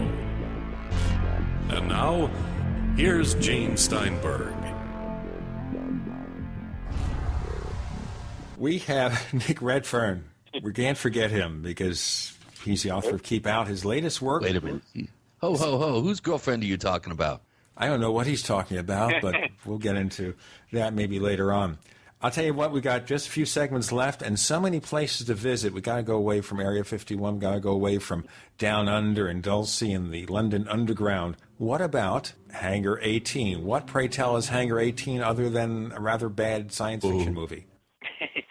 Well, Hangar 18 is sort of this catch-all term that's been sort of created or put in place to describe a variety of sort of hangars and underground facilities at Wright-Patterson Air Force Base in Dayton, Ohio. Now, there actually isn't, you can't sort of go to the base fence and see this huge hangar with a big number 18 painted on it and, which you're denied access to. There is no literal Hangar 18 at the base. But as I said, it's more of a term designed to explain some sort of like underground facility, chambers, etc., where people have said they've seen alien bodies in cryogenic storage. Interestingly enough, although there are a few stories of sort of crashed UFOs being seen at Wright-Patterson, most of the stories are of the bodies. Somebody's given access to this underground place, and there are these sort of missile-like containers containing these small bodies, and, somebody gets a briefing on them, etc., etc. And again, it's an intriguing story. It's sort of like a proto-Area 51 in the sense that these stories go back to the latter part of the 1940s. And, what's interesting about Wright-Patterson, it does have a verifiable UFO link. For example, the Air Force's UFO program, Sign, Grudge, and Blue Book, they were all operated out of Wright-Patterson. Wright-Patterson was also home to the Foreign Technology Division of the Air Force, which has also been linked with UFOs over the years, and also a UFO-related classified program called Project Moondust, which is also allied to Wright-Patterson. So in that sense, we can prove that there was a UFO link to the base. What we've not been able to prove so far, but we have a lot of interesting stories, are the Hangar 18 tales. Now, one of the people who spoke out about this publicly and vocally, and who the skeptics, they have a hard time, fortunately, in, kind of knocking the guy down, was Barry Goldwater. Barry Goldwater was a major general in the Air Force, a senator for Arizona, the Republican Party's nominee for president in '64, and also the chairman of the U.S. government Senate Intelligence Committee. Now, Goldwater was fully aware of all these stories and rumors about dead aliens stored under Wright-Patterson in some sort of sealed, well-guarded chamber, if you like. One of the people he sort of came across during the course of his government and military work, and who he became actually good friends with, was General Curtis LeMay. On one particular occasion in the early 60s, Goldwater said to LeMay, being a friend of his, I've heard all these stories about these bodies and everything else under Wright-Patterson. Can you get me in there? Can I see it? And LeMay basically blew his top and said, not only no, but hell no, and don't ever ask me again. If that had come from sort of a Mr. X type character, Deep Throat, well, it's an interesting story, but there's nothing we can do with it. But when it comes from, somebody like Goldwater, who has a verifiable, who's a background, who's a major player in the U.S. government in the 20th century, you have to question why someone would make something like that up. And I don't believe he did make it up. I think, there really probably is or was some sort of chamber below the base. What it contained, that's the bigger issue. That's the bigger question. But when you've got somebody like Goldwater by default endorsing the reality of this situation, then we have to, I think the onus is on us to dig further, literally dig. Well, we don't have anybody like a Goldwater anymore. Well, but then again, who's to say that other people won't come forward, one day who were exposed to something? I think that's what the UFO field needs, We've got plenty of researchers. We haven't got somebody, really credible person on the inside who, comes forward and says, hey, I was briefed on this. Well, you see, we have people like, for example, when Dennis Kucinich, the Ohio congressman, mentions anything about UFOs, his presidential ambitions are shot down. Yeah. Of course, that's it. I mean, he's the godson of Shirley MacLaine. For heaven's sake, he's got to be a lunatic. Well, this is the thing with the UFO subject, is that although, as I said, there's no doubt in my mind it's a real phenomenon, the big problem is it has a massive ridicule factor attached to it, and it's kind of almost like the kiss of death. Just because the phenomenon's real doesn't mean, it doesn't provoke hysterical laughter. It does. It's the line between the two is so close as well. And it also makes it more difficult to gain credibility. People are just laughing up their sleeves if they don't take it as entertainment. UFOs. Oh, cool, ET's coming down. As long as you present that, it's not going to be taken seriously because the truth may at this point just be nuts and bolts until you have some real interaction, if there is any. Well, yeah, the big problem, as I see it, is that, for most people in the general public, it's entertainment. And I understand that, and I'm not trying to sound elitist or anything like that. Most people who occasionally watch, a UFO documentary, They want entertaining, and that's fine. And if it brings the subject to more people's attention, well, that's good too. But people, for the most part, they want the entertainment as much as they want the information. You know, most people watching a documentary don't want to hear about the government using the UFO program or the subject to hide classified military programs. You know, this is also getting really too deep. They want to hear about abductions and Roswell and things like that. But equally, you know, I think part of the problem is down to the UFO research community. You know, we haven't handled things as well as we could have. You know, we get a lot of sensationalist claims out there. We get a lot of people jumping up and shouting loudly about this or that. And a lot of it is to sort of perpetuate the field. I don't care what people say, it is. You know, let's sensationalize stuff because it's going to bring people into the conferences, it's going to sell books and magazines, etc. Well, you know, don't do that. Try just taking a rational, down-to-earth, unbiased approach. Maybe, okay, it's not as sexy, it's not as, you know, exciting, but maybe we'll have a better chance of actually solving things and not just keep waffling on for 64 years after Kenneth Arnold saw whatever it was he saw. So. Yeah, and I agree, Nick, and unfortunately, you know, just professing an interest in these subjects for many years guaranteed you some strange looks and laughter behind your back. I think that is slowly changing, and I do have a sense that since we're going into this corporatocracy period in American history, that private companies and corporations are going to have more and more control over this subject, and I see the aerospace companies as being where if we could do Freedom of Information Act requests to private corporations, boy, I know the first three that I target. But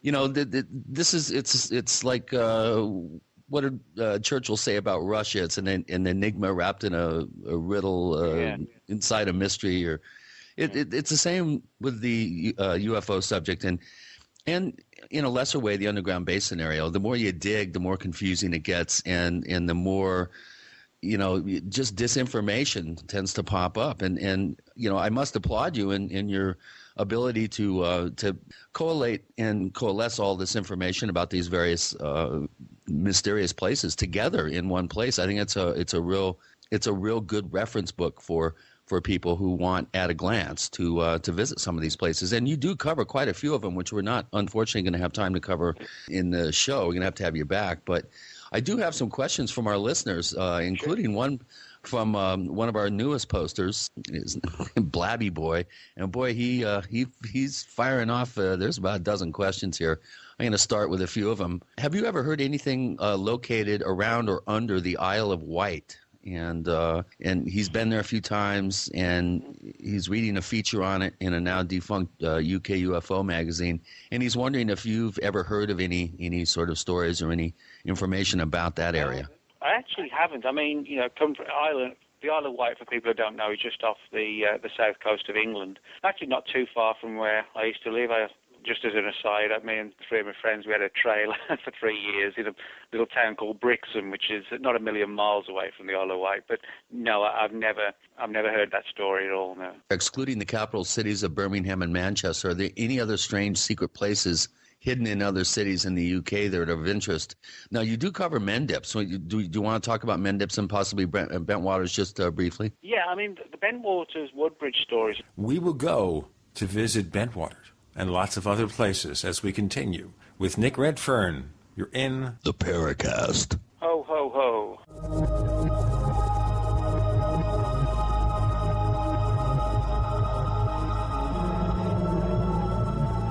Are you ready to order the official Paracast t-shirt? You asked, we answered. We're now taking orders for the official Paracast t-shirt. It comes in white, 100% cotton. The front of it features the same logo that we have on our community forums. On the back it says, separating signal from noise. To order the official Paracast t-shirt, here's all you have to do. Visit our new online store at store.theparacast.com. One more time, that's store.theparacast.com. You can use a major credit card to place your order for the official Paracast T-shirt. Hey neighbors, we have one more thing to talk about, and that's more merchandise at the official Paracast store. We have hats, we have jackets, we even have a flip video camcorder customized with the Paracast logo at the official Paracast store. It's all now available at the official Paracast store, store.theparacast.com.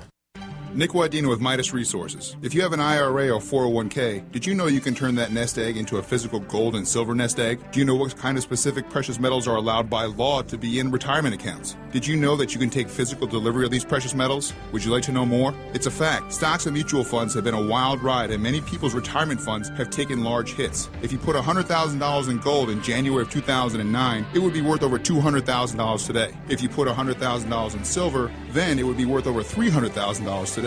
As bailouts for banks and the seemingly endless printing of money continues worldwide, the value of the dollar could decline further, in turn possibly pushing gold and silver much, much higher. Protect what you work so hard for. Call me, Nick Wadena, 1-800-686-2237, extension 343, and learn what your options are. Again, that's 1-800-686-2237, extension 343. Once again, 1-800-686-2237, extension 343.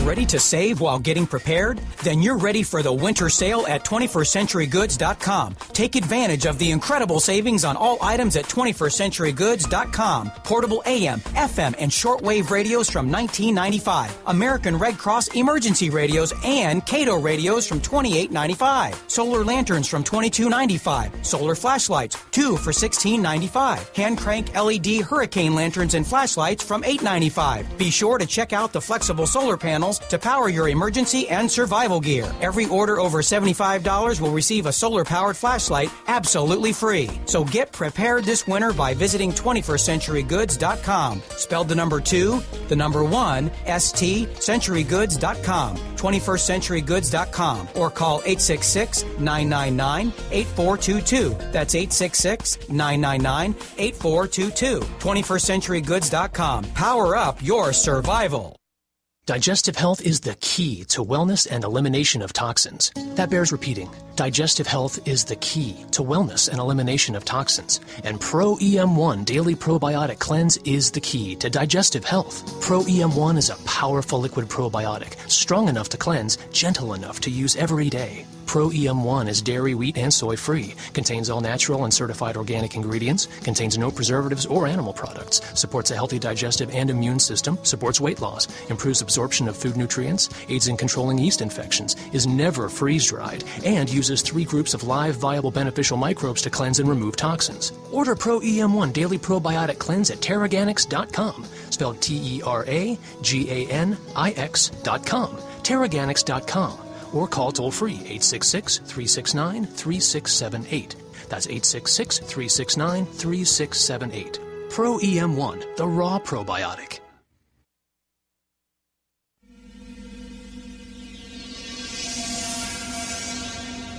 This is Hilly Rose, and I hope that you do listen to the Paracast because you will learn a great deal about the paranormal.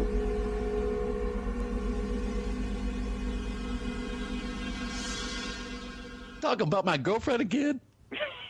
All 3 of them, yeah. He's got 7 at the same time. Chris Oh, O'Brien, hang on. he's Oh, a wild and wacky and woolly Chris O'Brien, man about town who learned in the Orient the incredible secret to cloud men's minds so they cannot see him. Women can see him. That's the problem. They run away. Seriously, we have Nick Redfern. The book is called Keep Out, and Chris had started a new thread of discussion. Chris? Well, again, we do have other facilities in and around England. Is it called Mendips? Is that how you pronounce it? Well, Is are you one? talking about Bentwaters and Woodbridge? Yeah, and then Mendips too in Wiltshire. Oh, no, you mean Rudlow Manor? Oh, there you go. Yeah. I'm getting them confused. But well, let's talk about some of the other these other facilities in the UK. All right, well, RAF Rudlow Manor, which is situated in the county of Wiltshire, which, interestingly enough, is where most of the crop circles appear in that same county every year. RAF Rudlow Manor has a long and deep history and linkage to UFOs. What's interesting about the base is the area itself. There's a city in the county of Wiltshire called Bath, and it's all built out of one particular type of stone that was quarried from the very area where Rudloe Manor now exists. So in other words, when the rock and the stone was quarried out, you had these massive underground caverns and tunnels, where the rock was taken from to build the city of Bath. And in the 1940s, the British government recognized the significance of, having all these tunnels and caverns. It would be a good place for weapons storage or for somewhere for the government to go in the event of a national emergency, and particularly more so in the 50s and 60s, the height of the Cold War, while the rest of us are sort of frying above the surface. The government has somewhere to hide out and survive, unfortunately. The entire location under R.F. Rudloe Manor is this sort of rabbit's warren type situation of tunnels and caverns and caves. Since the 60s onwards, though, a lot of military people have come forward talking about classified UFO investigations having been undertaken deep below Rudloe. And again, you have these Hangar 18 type stories of dead aliens under the base and crashed UFOs and things like that. A number of files have surfaced under the terms of the Freedom of Information Act showing, we can verify that personnel from the base were involved in UFO investigations. But, the government story has always been, well, it's just at a low level and it was just a case of sending a few people out to interview witnesses. But, we're not doing anything sort of super secret. But the retired military people, when they come forward, tell a different story. But I said the most significant thing is, of all the places where these rumors are coming from, it's a base which has a very intriguing and very secret but verifiable underground aspect to it as well, going back to the 40s with these quarried out tunnels. Another one is the Bentwaters Woodbridge facility on the East Coast. This is where the famous Rendlesham Forest UFO landing case occurred in December 1980. A lot of people focus upon the event itself, obviously, which makes sense. But Larry Warren, who was the co-author with Peter Robbins of the book Left at Eastgate, Larry was one of the airmen based at Bentwaters at the time. He talked about, in the wake of the encounter at Bentwaters in December 1980, about being taken to an underground part of the base, like a massive underground installation, where it seems from Larry's words there was like some sort of alien-human interaction going on. Now, when this took place, Larry was actually sort of rendered into sounds like a drugged out state, as if he'd been injected with something. So, we have to wonder, are his memories fully as we perceive them, or had he been subjected to some sort of weird mind control thing to sort of create the scenario that maybe somebody wanted him then to sort of spread, or is it a combination of the two? I don't think there's no doubt in my mind that Larry had a real UFO experience. Was the underground thing kind of added to it to make it sound unbelievable? Was he really shown this? Was it a combination of the two? I think there's a lot of sort of mind games going on with respect to the underground aspects of the Rendlesham story, but the important thing is that it is an aspect to it. Now, just one other quick linkage to secret installations in Britain. The place also in the county of Wiltshire where R.F. Rudloe Manor is, called Porton Down. Porton Down is like the British equivalent of Fort Detrick, where a lot of research is done into exotic viruses and biological warfare. And there's a story about personnel from Porton Down being sent to Rendlesham Forest a couple of days after the incident in hazmat suits and reportedly taking something out of the woods. And I tell this story in the book, of the Porton Down link to another secret location. So there's a lot of weird stuff like this in Britain. Questions from Blabby Boy.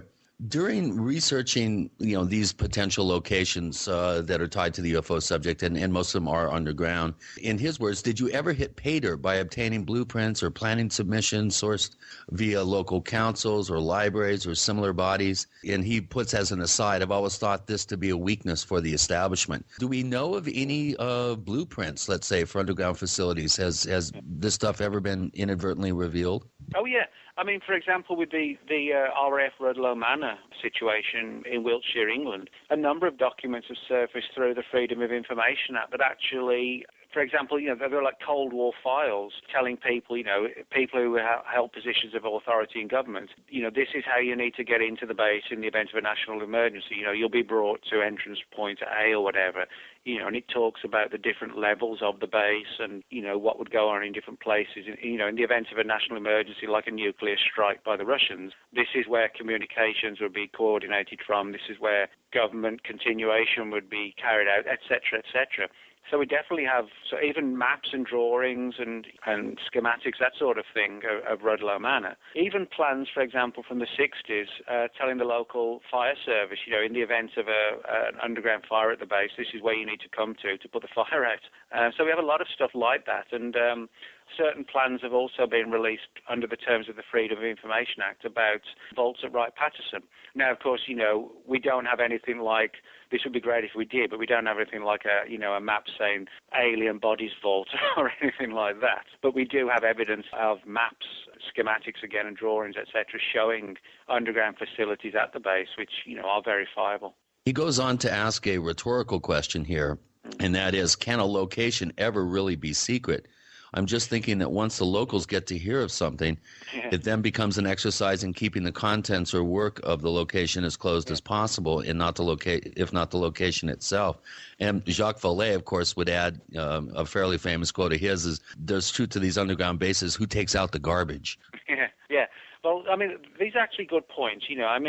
I think the best thing we can say about sort of secret installations is that the work that's undertaken there is secret, but by default the places aren't secret, rather the places are off limits. So, when you have off-limits places undertaking secret research, by default they are secret.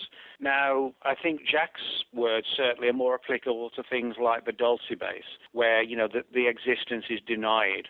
So if, there's a lot of weird activity going on in the area, that would give it away. I don't think you can apply that to Area 51 because the base clearly does exist. So somebody really is taking out the garbage, And then suing the government. What's that? I said, and burning the garbage, and then getting sick, and then suing the government, and then having the government say, well, we're going to throw the case out because there's no base there. It doesn't exist. No, exactly. And this is the problem. So in other words, we can prove the existence of these places. Before we get into any more places, here's a place we got to go. We have Nick Redfern with Gene and Chris. You're in the Paracast. Ho, ho, ho, ho, ho, ho, ho. That's Chris's 7 hoes.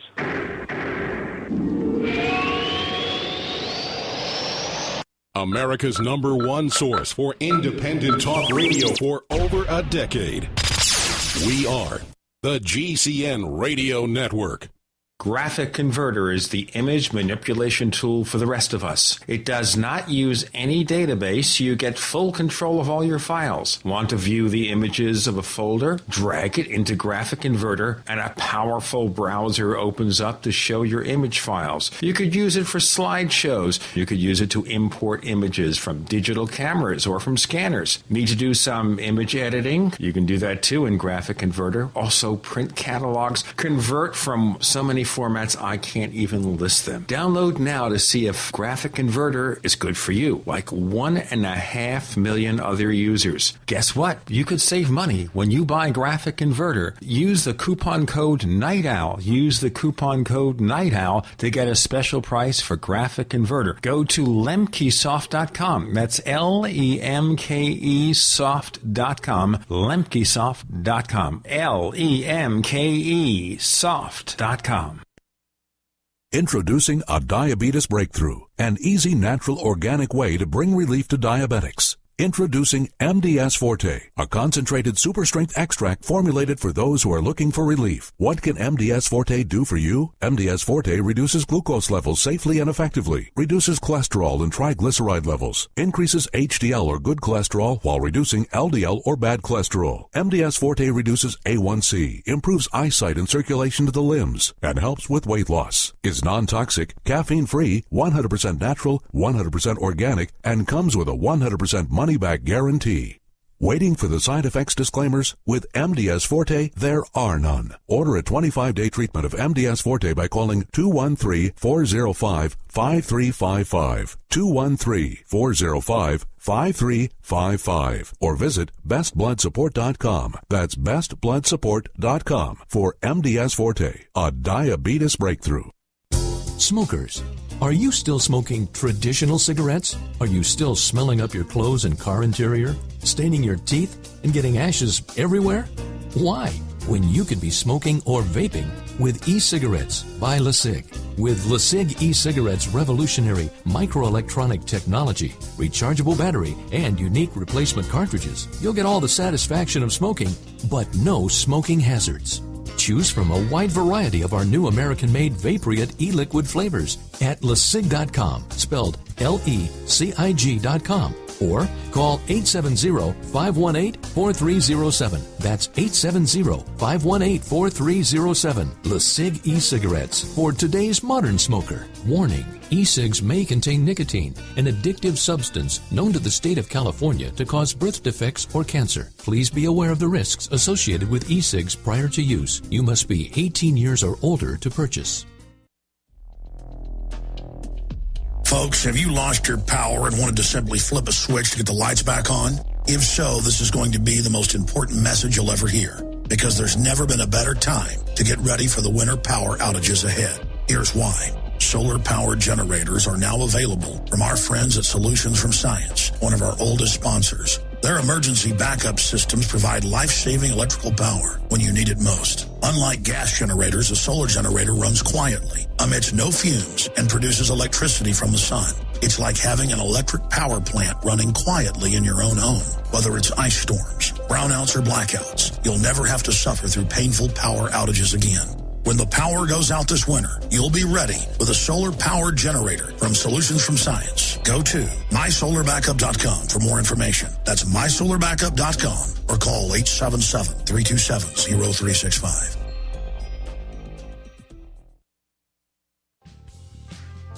Hi, this is Nick Pope. You're listening to the Paracast.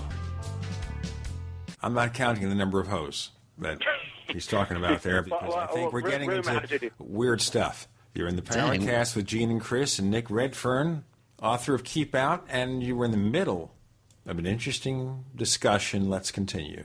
Yeah, I mean, I think, nobody doubts the existence of many of these places. The big problem is, that unless you're in the know, so to speak, there's just no way to access them. And with everything undertaken in deep secrecy, it's no wonder that, we get as many truths as we do legends and stories and tales come out of them. So I think in that respect, this is what makes it difficult to really get to the heart of the issue, and why, in the book I address all the different theories, because I'd basically be lying if I was to say there are aliens stored at Area 51. Yeah, I might sell, 10,000 more books, but by doing so, I'd be cheating myself. I've got to point out to people that the UFO stories could be a cover for military activity, and there could be as many mind games going on as there is legitimate leaks of data. And I think we need to investigate these places. We need to study them, but we need to be grounded as well. I think. Blabby Boy has some more questions here. If you're interested, here's an interesting one. Is there a worldwide top 5 list of secret regions that has changed over time as populations have migrated and expanded, i.e. places that might once have been an ideal location are no longer as viable due to encroaching populations? Is Australia or Africa or perhaps Antarctica the preferred locations at the moment? Any indications of some of these super remote areas on the planet having locations? Well, that's actually a good question. I mean, I think, it's difficult to know. I mean, if there are secret locations there and we don't know about them, that's because they're still secret. But I think, certainly places like Pine Gap, the geography and the sort of regional distribution of Australia, Pine Gap's never going to be a place that's going to be, surrounded by cities or whatever. It's just not going to happen. And so, in other words, governments actually don't need to place their installations in, remote fortresses, so to speak. I mean, a lot of people think Area 51. You look at the Nevada desert. People think Area 51 is buried in some remote part of the Nevada desert. It actually isn't. It's only 90 miles from downtown Las Vegas. You leave Las Vegas and put your foot down hard on the accelerator. In theory, if you weren't stopped, you could be there within an hour. 90 miles is no distance. But the problem is you can only get within like 15 miles of the base before you start seeing security signs, and then the security goon squads will stop you and, you face arrest, etc. So in other words, bases don't need to be situated 1,000 miles in the middle of the desert. Like with Area 51, they can be 90 miles from Vegas, and you still have no idea what's going on there. That's a good answer for that. Here's another one. I'm guessing the book only covers a small list of locations worldwide. So does your research have an indicative number of possible unknown locations? Well, Interesting. I tried to, cover the entire planet. Obviously there's stuff like, Area 51, Hangar 18, Dulce, they're US. Bentwaters, London Underground, Rudloe Manor, that's England, Pine Gap's Australia. I actually talk even about the Russian Area 51, or several so-called Russian Area 51s, if you like, and even the rumours about some sort of classified military facility on the far side of the moon, kind of, as some people have suggested, like a clandestine space program, that's running alongside but not with NASA. You know what, maybe let's look at that for a moment, the so-called alleged secret space program. We've had a couple of guests who come on the Paracast from time to time, and they say, hey, this public space program is just window dressing, while we've been sort of winding it down or trying to funnel it off into private industry and maybe just sending space probes out there or sending out telescopes to look for ET 400 or 500 light years away. We've had that secret space program going on all this time. We have bases on the moon, whatever. Mm-hmm. What's the story? What is the evidence for it? Well, this is, this sort of two-pronged approach, the idea that there's the recognized space program of NASA, which is now, I don't think anybody doubts, in decline. When you've got to kind of ask the Russians if you can send an astronaut up on one of their craft, it's getting pretty bleak. But, then does that mean, we're just winding it down, period, or is there something sort of super secret going on, behind the scenes? That's the big question. Now, what we do know for certain is that back in the late 50s, the U.S. Army initiated a very ambitious program called Project Horizon. The idea was to have some sort of, almost like a North Pole or South Pole outpost on the moon by 1965. And the plan was that this would be like a relatively rudimentary thing, like the equivalent of maybe 7 or 8 20-foot diameter igloos that would be connected by tunnels or cylinders or whatever. And that over time it would be added to, where sort of 20 years down the line it would be a fairly sophisticated installation. And the Project Horizon files have now been declassified through the Freedom of Information Act. You can find them online, and they run to hundreds of pages, and very extensive documents that talk about how, water would be obtained and oxygen would be circulated. So it goes into the very deep to the technological aspects of achieving a secret base on the moon and maintaining it and running it and adding to its construction. Now, what's interesting is that the construction of the base on the part of the military, which was going to be done totally outside of NASA, began by 1965. That was the plan to have the first parts of it up and running. Now, ostensibly, we're told that the program was cancelled for two reasons. One, budgets, and the other, technical capabilities or lack of capabilities back in the early to mid-60s. Now, everybody knows, the first moon landing occurred in July 1969. But back in 65, which was the year when the military was planning to have this base up and running, we have the testimony of a man named Carl Wolf. Carl Wolf has gone on record. He does have a verifiable military background, stating that in 65 he was exposed to a story while working on a NASA-related program during the course of his Air Force employment, where he was told that NASA had photographed on the far side of the moon in 65 some sort of what looked like a structured facility.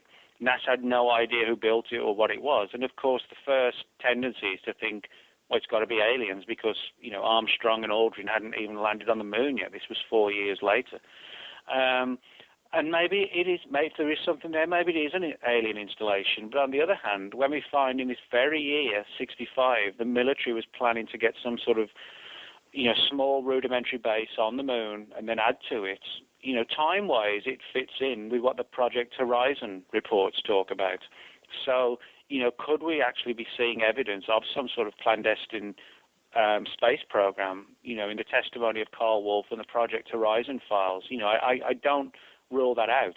And I think, if you look at all the work that NASA has done over the years, to just kind of, throw it out the window and saying, no more astronauts, no more space shuttle, no more nothing, basically, that kind of just flies in the face of everything. And But what's interesting about the Project Horizon report is that the reason for the construction of the base had less to do with advancing, astronomical scientific revelations and more to do with militarizing space, which sadly is inevitable, and not surprising at all. So it wouldn't surprise me again if there is a secret space program, but if there is, I would suspect a fair percentage of it is based around militarizing space and, the strengthening the sort of the military capabilities rather than, just a pure scientific approach. Well, we also have the intriguing revelation that our British hacker Gary McKinnon came up with about 155 off-planet naval officers, if memory serves me correct. What do you think about that? I mean, is that a smoking gun piece of data? Or? Yeah, I mean, McKinnon's story is an interesting one. I mean, Gary McKinnon, you can look at, McKinnon's actions, to me were stupid, and he landed himself in the inevitable position that he would have landed himself in. It's like with me, when I do research, I interview people and I go after freedom of information out of files and things like that. And I tell you what, we have to go to this. We have to look for this piece of information, very, very critical importance. We have Nick Redfern. The book is called Keep Out. With Gene and Chris, you're in the Paracast.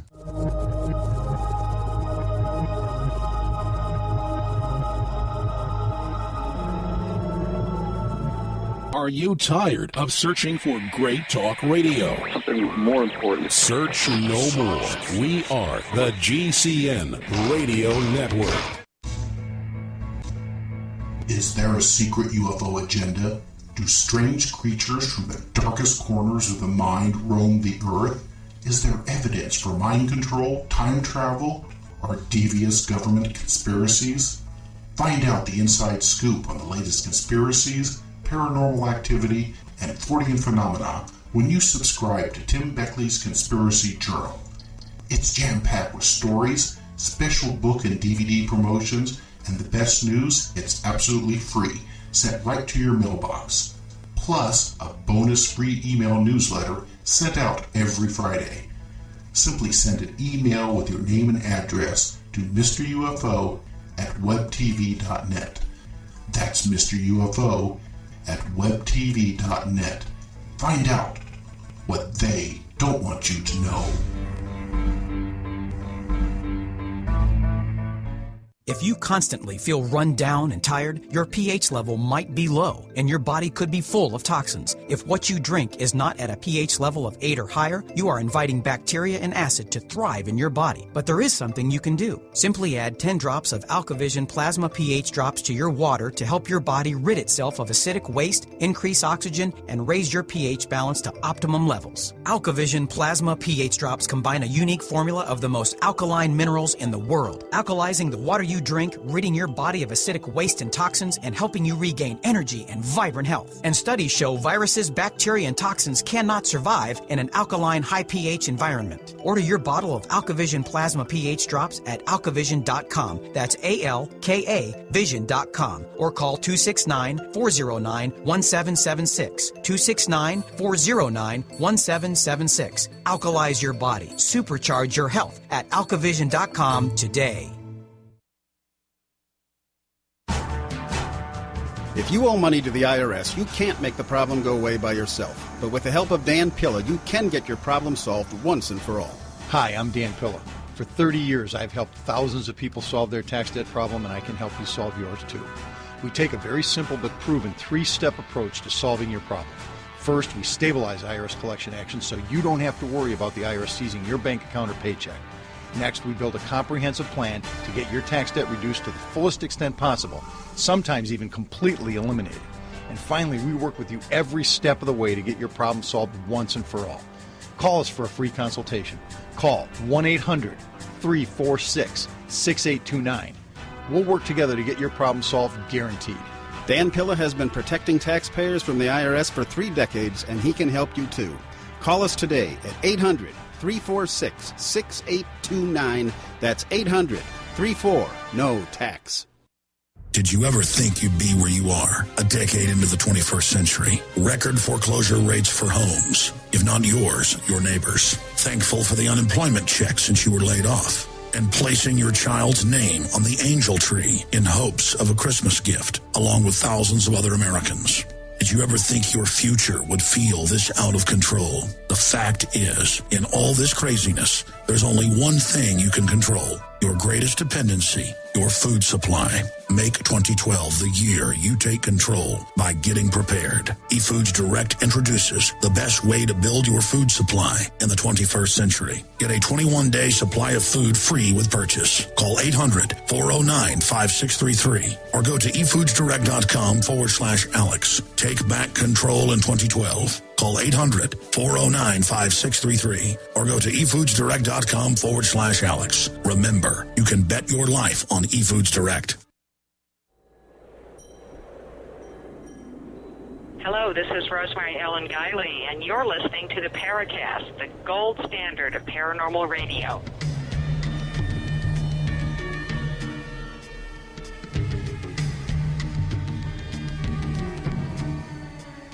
With Gene and Chris, you're in the Paracast with Nick Redfern. The book is called Keep Out. The whole issue, McKinnon is an interesting one. I mean, yes, he uncovered some intriguing material. He talked about, for example, reading files on what are described as non-terrestrial officers, which, you can't get more to the point of that suggesting sort of like an off-planet fleet almost, if you like, of personnel. It's difficult to reconcile it in any other way.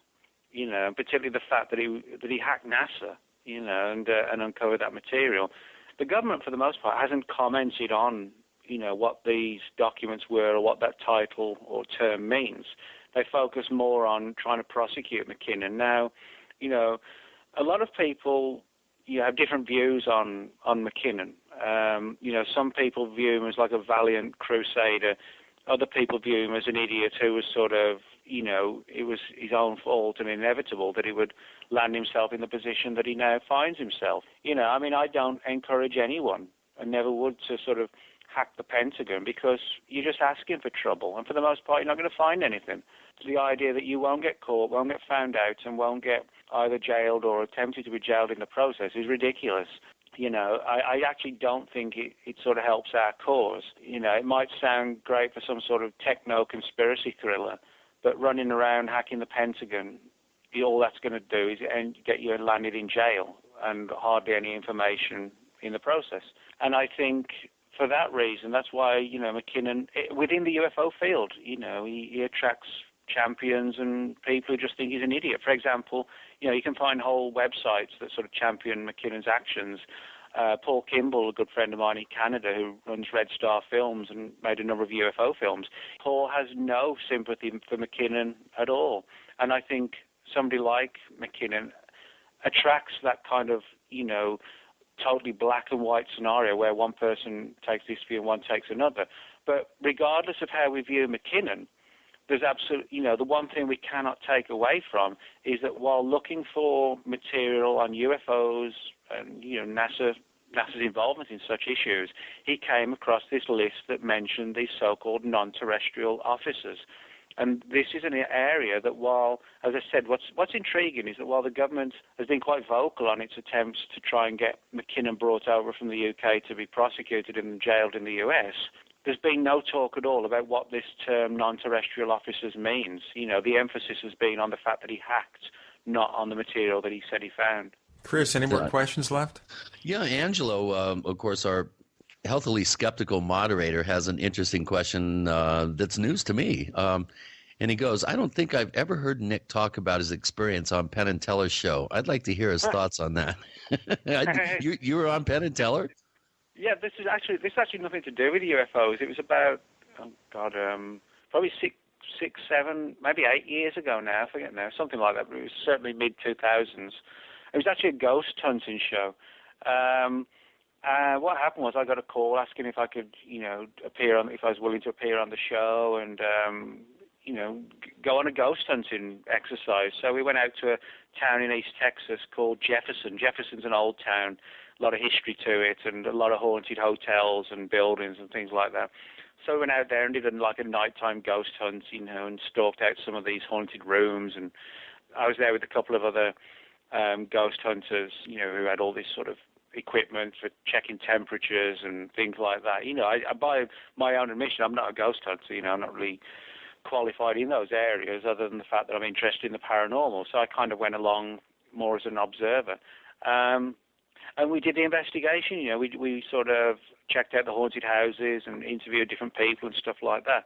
A lot of people don't realise that, with the Penn and Teller show, I never got to meet Penn and Teller. What happens is, the program's filmed, the footage is obtained, and then it's taken back to the studio, and then Penn and Teller watch it and offer their comments over the top later on. You don't... You can't interact with them. That kind of doesn't sound very hopeful. Well, it's kind of like, some documentaries, if you're on a live TV show, you're there with the host right then.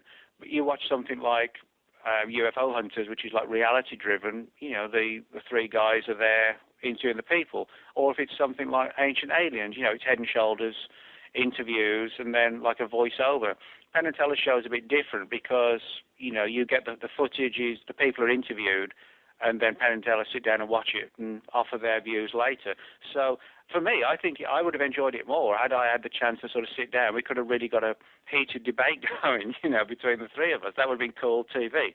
But, as I said, the filming with me was done in East Texas, and the filming with Penn and Teller was done wherever, their respective homes are, or studios or whatever.